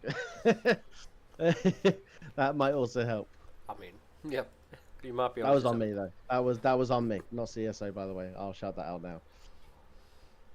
I just ordered for food for my family because I've been casting for so long. It's nearly 3 hours, right? And my son's upstairs, just chilling, playing his games. And I thought, you know what, I probably should order food because it is 20 to 8. I'm casting. I'm like, right. So I went and saw Burger King, and do you want to hear my order? It's actually unreal. Go for it. We got the kids' chicken nuggets meal with small fries, a little instant smoothie in there for him, and some Heinz barbecue dip pot for beans. Didn't even know they did that. It's insane. Kansas barbecue chicken fries, 6 pieces. 6-piece chicken nugget meal, bundle for 1 with the vegan royale for my missus with 6 onion rings, and we've got the monster bundle for me because I've got some work to do tonight, guys. I've got a lot of work to do, so I've got the monster bundle, bacon double cheese XL with 4 chili bites, large fries, and a Monster Energy Mango Loco. Wow! Let's go. What an order! Mate, I can eat, dude. I always wanted to be a professional eater. I always wanted to go and do like those insane challenges because I could put food away. Problem is, I'm too lazy to work it off again. Yeah.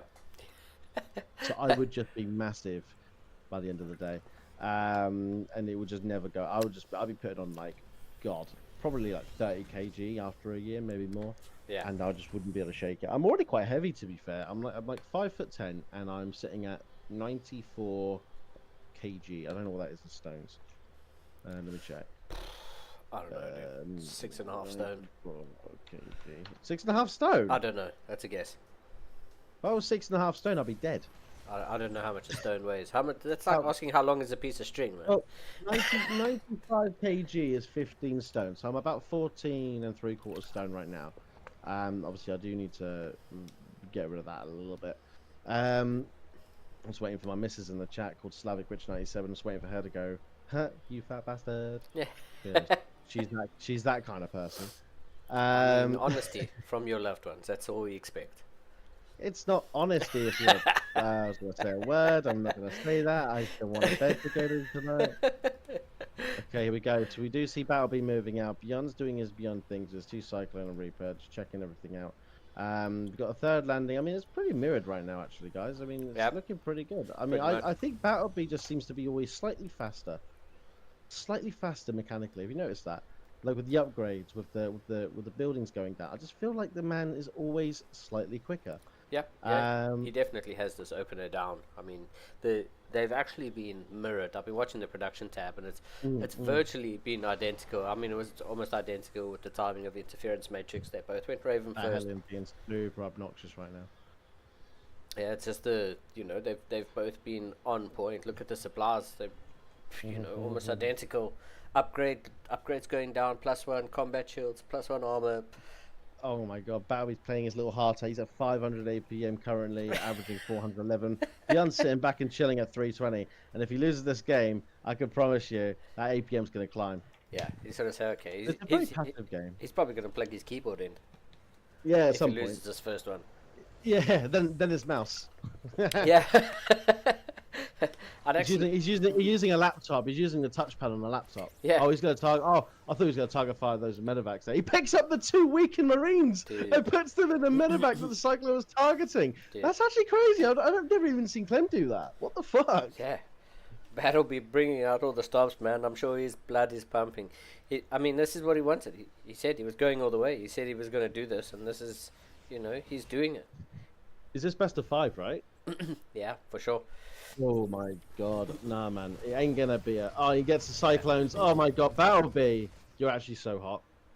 Like what the fuck? That's like 2 free Cyclones there, Bjorn. Not something Bjorn really wants to be doing. Is losing 2 free Cyclones, but he's gonna get the double drop, heading off into the south side of the map, and both players pretty much mirrored. But if we look at the units lost, I mean, it's just actually the units lost is identical in terms of value. Just beyond, it actually is just beyond his 150 gas more because of the. That's crazy. Yeah, I mean, like Battlebee's now getting like. I think Beyond's testing Battlebee here. I think Beyond wants to see if he can out macro Battlebee and see if he can take him to the late game and prove a point. Beyond's very what's the word? Not petty, but I mean he probably is petty actually. But I wouldn't say he's petty. I think Beyond's always got something to prove in life. Like he always wants to be the best. He always wants to win. And all that Cyclone's going to get a beautiful lock on, but he doesn't move it, it's just going to die, and it's going to get away, and does so much damage. This main drop is horrible. Yep. But let's not forget, Battlebee taking an engagement in the middle and at the north side. Well, he's losing the engagement, that's the problem, and I'm not happy about that, Battlebee. This is literally what Beyond does. Wow. He's disgusting. He gets all the medevacs but 1. Yeah. And Battlebee lost his main CC, so... I mean, that's... But he has another one. He's flowing over. He just thinks ahead. He's like, Beyond will snipe my base. There's nothing I can do about it. Yeah. He's a god. It's like pissing in the wind and hoping it won't splash me in the face. I'm just gonna move the other one. Yeah. I think he's just embraced it. He's like, I like a warm golden shower, please. Might as well. Yeah. Because at least it's warm. At least it's warm. At least it's warm. Yeah. I mean, there's always a silver lining, but Beyond gets out there. Look how low. Look how low this medevac is. I mean, that was what one. That tank's so dead. No, I mean the Marines are coming in. Oh, please, oh. please repair it. Target the medevac, please. Okay, that's fucking crazy. Cool. He's shooting his own assimilator though. That's not okay. There we go. We fixed it. Repair it. No, that's repair mining. it. That's mining. Repair it. Oh, Repair it, Battleby. Thank there you. we go. There we go. Oh, I mean, Battleby it's has. like he can hear me. He can hear his boss's voice going, "Repair it, Battleby. Do it." Oh, look at this army though. That's actually a much bigger army than I thought Battleby had. He's going to try and get rid of the fourth, but the difference is, oh, he's unsieged. Oh, he's unsieged. This is actually huge. Get the major. He gets it off. Battleby's going to do it. Yeah, Battleby comes in. Yeah, he's going to get such a great engagement. Oh, cleans up There those is a tanks. planetary. I mean, there is a planetary. Yeah. That's the thing.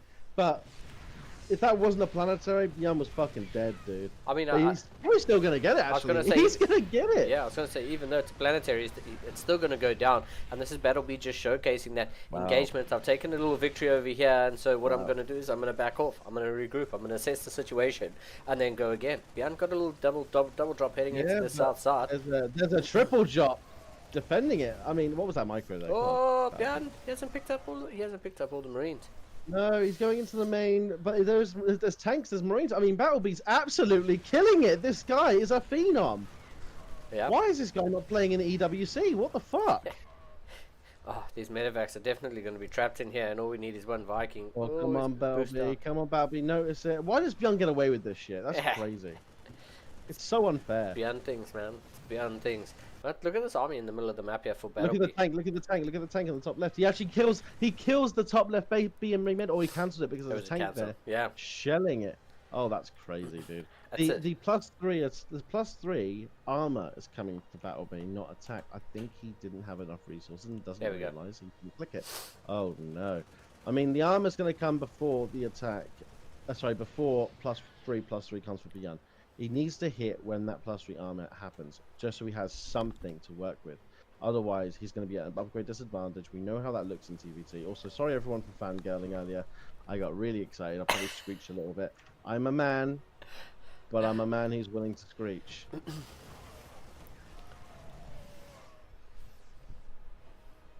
I mean, I was going to say, both of these armies just walking past each other. Oh my god. Beyond on a That little will bit of a be move so command there. fucking Oh. strong, dude. But he needs to pull back because those tanks are... Oh no, he's got so many Marines. It Yep. doesn't fucking matter. He's killing everything. And you doubted him. You thought this was going to be a fucking 3-0. I Yep. don't think so. Not my Battleby. Not my Battleby, dude. He still hasn't got his 3-3 up yet. And we've got a +2/+3 on Battleby. If he just does the business, he's going to try and get some harassment done. There's an army on the top left as well. This is a multi-prong. He's doing beyond damage. He's doing what Beyond does, and he's doing it fucking well. That Yeah, was an for all-army sure. hotkey move Battleby there. definitely, definitely my doing it. He's also got a multi-prong coming in from the north side. Just a single drop, but it's, I mean, it's Is he enough gonna to get- shave is he off a gonna couple units.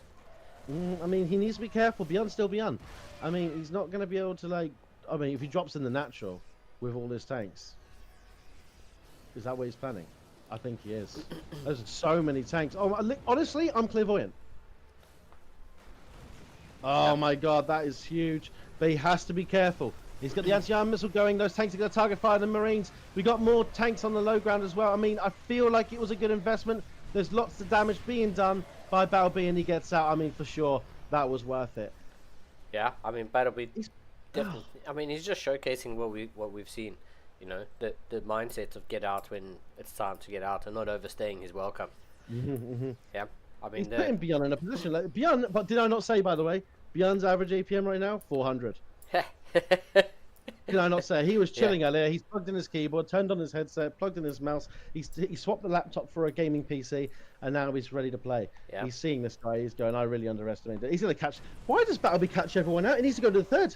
Go to the third, dude. You walk in the third, you just fucking win, right? Yeah. Am I crazy? No, not at all. Beyond going to take a fight at the top of this ramp. It doesn't even matter. Yeah, It that's doesn't not the- even matter. That wasn't the fight to take at all. He's just donated 2 tanks for a couple shells. And 3-3, yeah, for- no, this is That's insane. it. And he's gonna get this back. This is it. He's taking it. Game 1 versus Beyond Battleby. That's it. Battleby. He did tell me he lost against Beyond twice in the past and never beat him, and he was smelling blood, and that's his first win versus Beyond. Battleby is a Ooh, yeah. absolute monster. on the field. Bjorn is shaking right now. Bjorn is angry. Bjorn is sitting there thinking, who is this kid? How dare he take the first game off me in the CSO Cup? How dare he do that? Yeah. Wow. Wow. What a game. Well done. Yeah, well done. For Battle sure. B. Yeah, for sure. Kudos to Battle. We played such a good game one there. I mean, just showcasing how strong you know, Terran can be, dude. TVT doesn't matter. Even though you're going up against someone the likes of Bjorn, it doesn't matter. If you play well, if you play solid, if you don't overextend, and you know you don't put yourself in bad positions, you know. Here we go. Yeah. 100%. Okay, now, oh my God, what a start! What a start! I can already see Bjorn spamming the keyboard. He's ready to play. Let's give it up for Game 1 winner against Bjorn. It is Ladder Legends represent Battle B. And the top right hand corner, down 1-0 for Shopify Rebellions. Give it up for the Red Terran player. It is Bjorn. It's gonna be game number 2, man. Let's see what happens. I mean, Battle B definitely coming out swinging. It's definitely showing Bjorn that, hey, listen, I'm not just some random. You need to show me some respect, and you're actually gonna have to try for this one. So.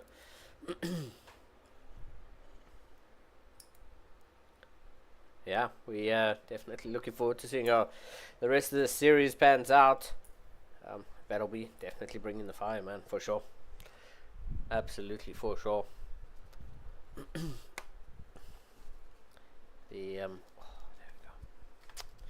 Nice and clean. Yeah, I mean, we're seeing it in the chat, by the way. We're seeing it in the chat. We're seeing it in the chat. Gamer Richie saying holy. What do we actually mean when we say that? He wants to say holy shit. Battle B. Yeah, you're right, Slavic Witch. You're right, my love. It is. Battle B is on fire, and no one can put him out. No one can put him out. They've got fucking fire extinguishers. They've got fire trucks. They've got an air ambulance. Doesn't matter. Doesn't matter. The man's a Knight Rider. He's going for it. He's on fire. Yeah, and we'll so see. Happy, dude. I'm so happy. This man's killing it. Yeah, that's good to see. I mean, it's really nice to see someone coming up, and even though you're going up against the likes of Bjorn, I mean, even gods can bleed. Absolutely. So absolutely, gods can bleed. He's making this god bleed, but let's be careful here, Battle B. Let's not mistake success for opportunity. You make a god bleed, he's going to show you his wrath. Yeah, and let's see if Bjorn can. You are shocked. You are shocked. I never doubted. I never doubted. You were like, nah, Bjorn's going to 3-0. He's going to 3-0 this kid. Is he fucked? Game 1, Battle B. For sure. Let's see. I mean, it's a five games is a long way to go, and we'll see. We'll see if Battle B can keep up the fire. Man. I think he can. I believe in him. I'm going to say out loud right here, right now, Battle B, I believe in you. I know you can do it. We're all behind you at Ladder Legends. We're all behind you at UK Chaz. We know you can do this. Yeah, for sure. I mean, he's showcased the entire tournament that he has the mentality, he has that vision of what he needs to do and when it needs to be done by. You just saw in that engagement against Bjorn, he took out some tanks, whatever, and then he just went back to regroup, to reassess the situation, say, I've won this, I've taken 3 yards, go back, okay, what do I do for the next thing? And it's just that ability to sense what needs to be done, and yeah, it was great. Wow, I just, wow. So happy for him. I'm really, really happy for him. I know he wants this, so he just needs to keep it up, though. He can't be dicking about. He needs to keep his eyes on the prize. And again, let's make no mistake, sorry, everyone. This is Bjorn. Bjorn, the big capital B. Okay? This man is the reason Reaper's got fucking nerfed, okay? He is insane. But that has never changed. I mean, I don't know if this is the move. I mean, does he get one at least? I mean, Bjorn got one. He got one for 2 Reapers and a double gas scout. I mean, it was pretty obvious anyway. We'll see how that actually works out for him. I'm not sure if that was a good trade, but I mean, at least he's gone out there. He's showing that he's active. He's not just going to sit back and turtle up and say, Bjorn, come attack into me. He's showing that I'm still confident. I can still go out there. I'm still prepared to do damage. And look at him now. He's preparing for a drop. In the main. He's so clever. He's so clever, but it's coming in the natural, but there's a tank there. I mean, Battle B, fucking this guy. Yeah. Who brought him out of the woodwork? Good to see. And he's Oh, repairing, and he picks up. I mean, this was completely against beyond this situation. And then he's going to catch this. Oh my god. What does he lock onto first? He locks onto the medevac. He's going to try and get it. He doesn't get it, but there's a lot of Marines here, man. There's a Raven as well. Let's see if he gets the next lock on. That's crazy, Beyond. Well done. Well done, Beyond, for that micro. Well done, Battlebee, for that defense. That I don't think I've ever seen Beyond get pushed away like that in an early. I mean, not like that, right? yeah, yeah. I've not seen it. I've not seen it. I mean, maybe you have, but and I also feel like that was a little bit reckless. You didn't have to throw all those units away. Not. I don't think he even got much, did he? No, but He got one worker. He got one worker for all kill. of that. Wow. They're exactly even on resources lost, but like, wow. Yeah, yeah. Battlebee. Yeah. Just Wow. yeah.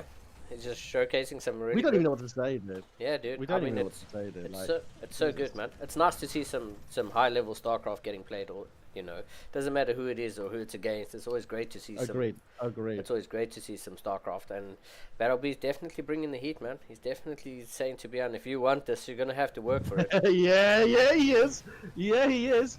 No, thank you, Bjorn, for participating in the CSO. I mean, I know you'll probably watch this. If you're not already listening, and again, thank you to everyone for joining on.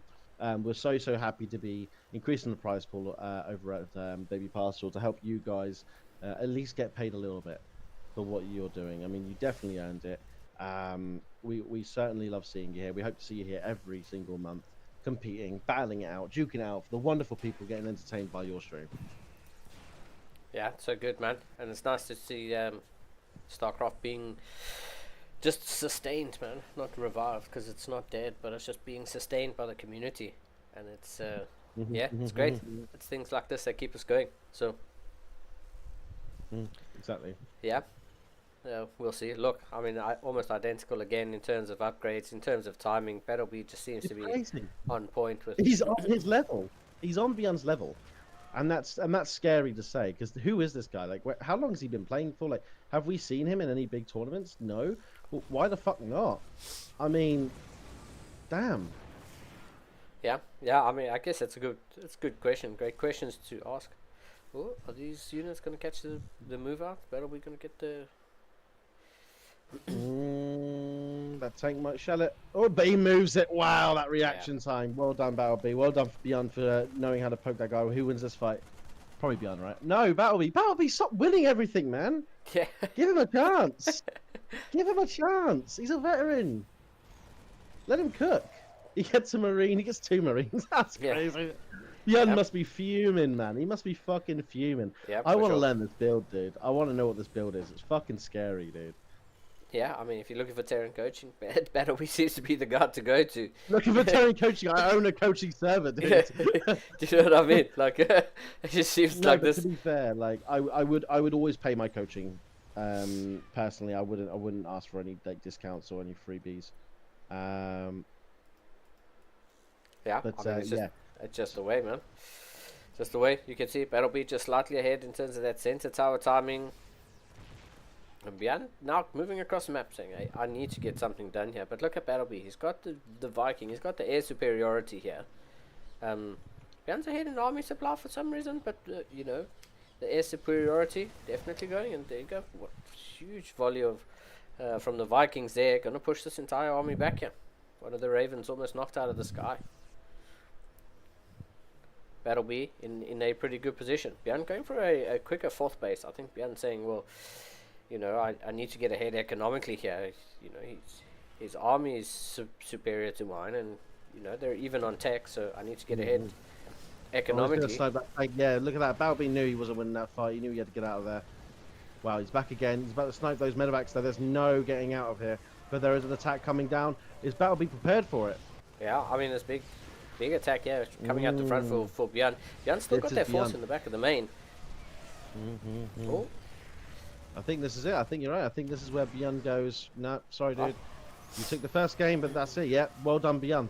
Well done, Beyond. I mean, that tank's still shelling away. Yeah, that tank's still shelling away in the back of the main, and I think if Battlebee cleans up that tank in the main base as well, I mean, you've only got one side to focus on, but the whole time your mini-map's flashing red in the main base, and just taking damage consistently in the main, losing units. I mean, it is.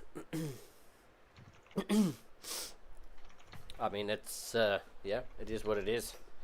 Björn, evening up the score. It's still Battleby still showcased such good skill. There's such good composure, and yeah. What else can I say? Battleby, he's lost that one, but I mean, he's still probably. I'm not going to be happy about that. He's still. I'm not going to be. I'm mad, dude. I'm mad. No, I'm joking. Well done. He's Björn. still probably beaming with confidence from that first game, and how he just like crunched, man. It was just. It was even the start of that game. I think was really strong. But it's 1-1, so we are looking to go into the next round. I mean, it's not dominating anybody. I think it will go down to the final match. I do. I don't think it will be Björn taking the next 2 games. I think Battlebee's just too solid. Let's see what he does. But as long as Battlebee keeps his composure, doesn't put all his eggs in one basket, you've got to know, you've got to understand, Björn will multi-prong you. He doesn't just do direct fights. If he's attacking your main, there's an attack coming somewhere else. You've got to remember that. Okay, here we go. In the bottom right, in the blue terrain, representing Nano Legends, it is Battlebee. And his opponent in the top left-hand side of Incorporeal. Give it up for the red Terran player for Team Shopify. It is Björn. Yeah, man. I mean, you could just see how quickly games can spiral. And I mean, talking about spiraling, stuff's gonna go. Stuff's about to happen because yeah, Björn's bringing the fire, man. I think that first game, the way Battlebee played that first game and just won, took an inch by inch in that very first one. Björn is saying, okay, it's time to fight. Björn wants to get advantage here. Yeah, Björn wants to get the advantage here already. He wants to see if he can get that next early win. This map is good for this kind of position, this kind of cheese. I mean, we just need to see him take it all the way. Now, if we do, see, I don't see how Battlebee would see this. This is not a. Is this not part of the Reaper pathing? Is this not the pathing the Reaper would take? No.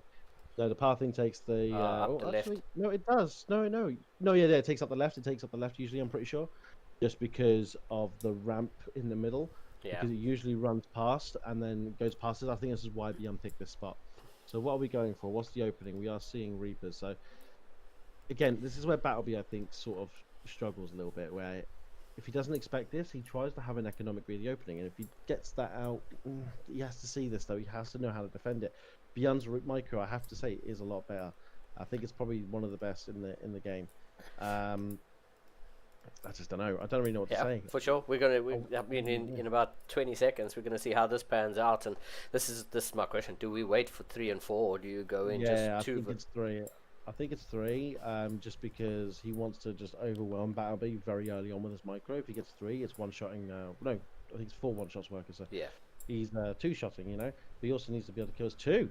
He's going with 2. He's going to know with the timing that this is a proxy. He has a Marine and a Reaper, but nothing else in production. And he started a reactor. I mean, if I was him, I'd cancel that reactor and try and get some more stuff out. I mean, I don't know why he's being so calm and collected here. This is serious. I mean, Björn choosing not to fight on level ground. So, I mean, Battlebee has that advantage of the high ground. Closes the door, so Björn is going to have to jump up the high ground spot.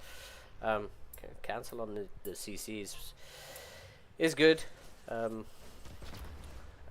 I was going to say, I don't know why Björn's still opting to go through the door. Oh, okay, here we go. So SCVs are now getting pulled, and they're not going to get one shot, but...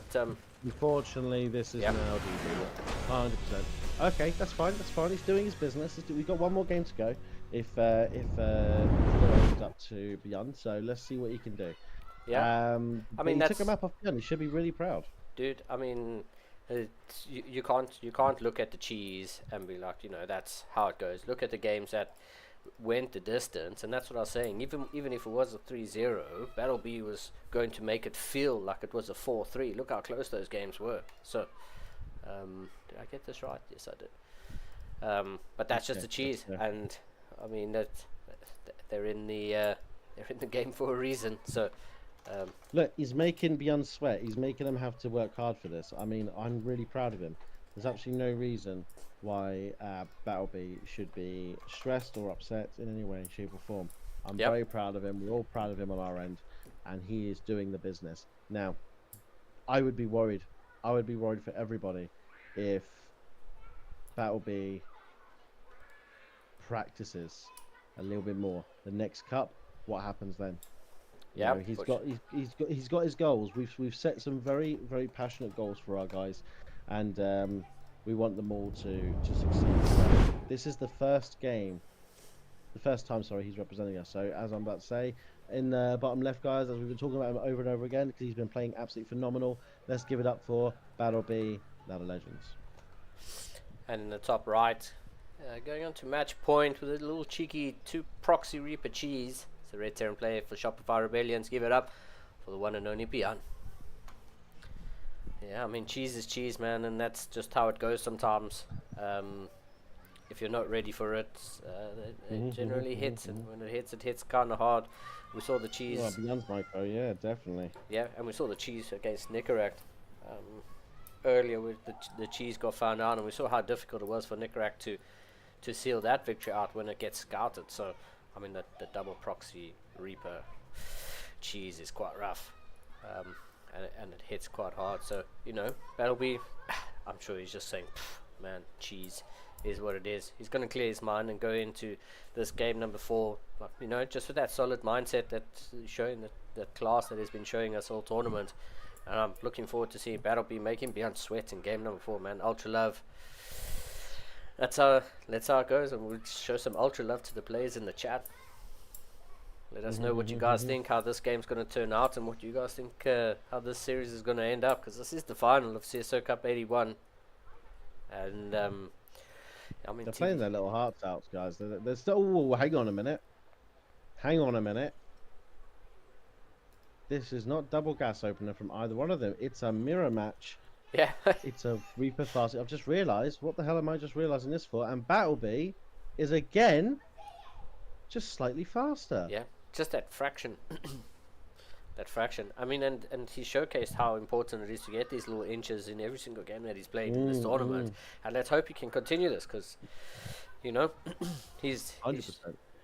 he's shown that he can make even Beyond bleed. And that wasn't just like a little cheese or anything. That was like a full-on macro game. It was it was amazing to watch. It's amazing to see, you know, people who you've never heard of or you've never seen, or, you know, there's just these random people on the ladder that are absolutely insanely good, and it's amazing.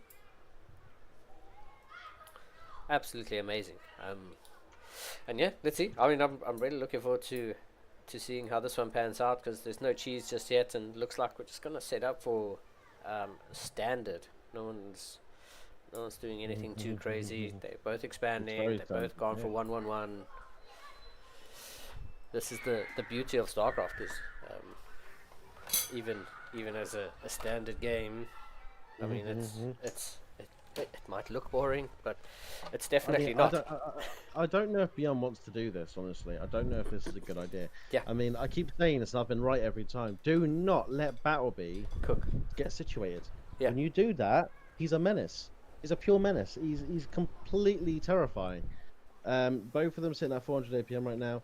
Both of them going at it. I mean, it's basically switched away from the mirror matchup and now gone into their own styles, because they just I don't know what's going on. I mean, they're playing so passive. Like, Beyond wants to play this really safe, and I completely get it. This is the one where he wins the finals. He doesn't want to lose to Battleby.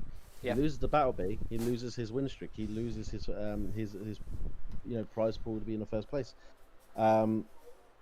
Yeah, for sure. And I mean, if he loses this one, he puts the momentum on inside of Battleby going into the penultimate map. So, like, you know, you've got the momentum now. You'd rather just play it a little bit safe and say, you know, do I think I'm the better player? In which case, I'm just going to continue being the better player. But what Battleby showcased in the first game is Bjorn mustn't necessarily think he is the better player, because Battleby showcased in game number 1 that, hey, listen, buddy, I'm better than you think I am.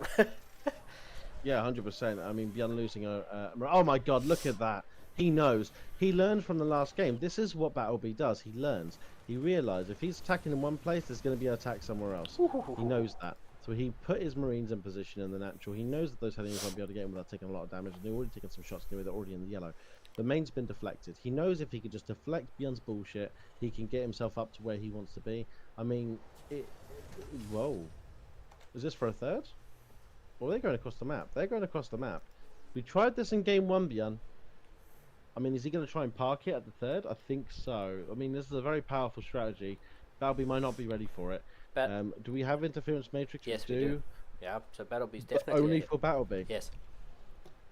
Which is what's scary here for Bjorn. I mean, Bjorn doesn't have a... Apologies, everyone. Bjorn doesn't have a lot.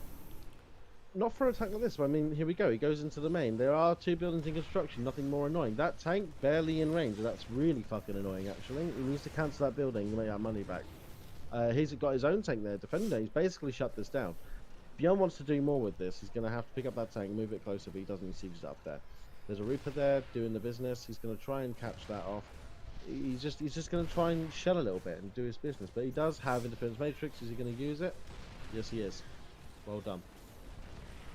Yeah, interference matrix is now also on the side of Bjorn, so Bjorn will be able to use that. But he's only got 1 left in the tank. Okay, second Raven shows up. So yeah, I think a lot for Bjorn. So we got to see what gets done. Bring the workers, mate. I think you need to. Bjorn's going to do a fucking lot of damage here. If you don't stop this, it's GG. So, does he have an interference matrix? I think he does. I think Bjorn's waiting for him to move forward with that Raven so he can use it on him. And Battleby knows that. Here we go. Everything's going forward. He uses it. He goes down. There's no stim. Oh, okay. Let's see what happens. Yeah, interference matrix on both sides, I think. I mean, I don't think he should have pulled the workers back. Yeah, that wasn't the plan.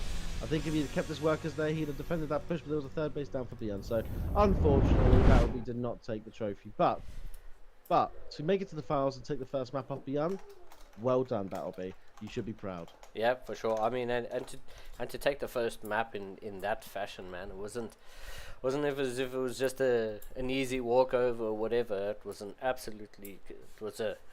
excellent showing, I should say. 10 out of 10 there for Battleby in game number 1.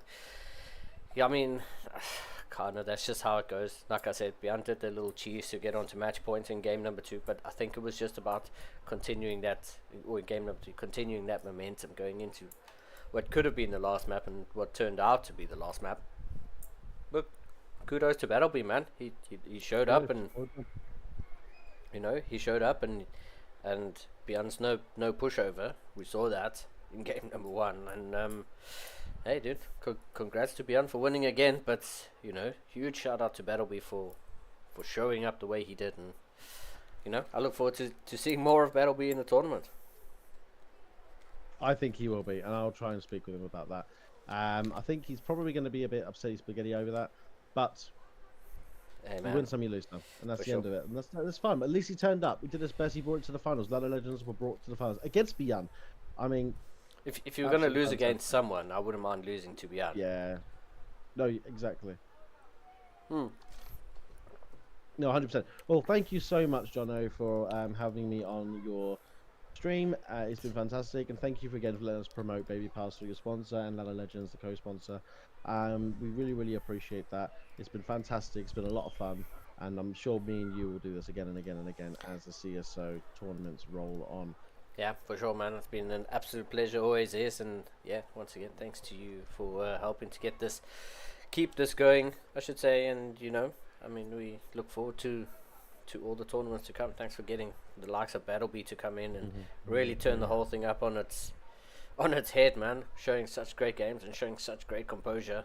I mean, I think I think we could all learn something from the way Battleby plays, and I think that's where Battleby should hold his head up high. Is even though we don't all play Terran or anything, we should all have learned how to be more composed and more understanding of the game and saying, I've taken this inch, what do I need to do next? I've done this, what do I need to do next? What's the mile? Yeah, exactly. I think he's taught 100%. Everybody something today. So shout out to Battleby, thanks for that, and to all the players and to all the viewers. We wouldn't be here if it wasn't for them, especially. So thanks to absolutely everybody. 100%. Well, thank you so much. I'm going to jump off here. I'm going to go have a little chat with Battleby and Gamer Richie. Thank you, everyone, for tuning in. We're looking forward to seeing you soon. Bye-bye. Ciao.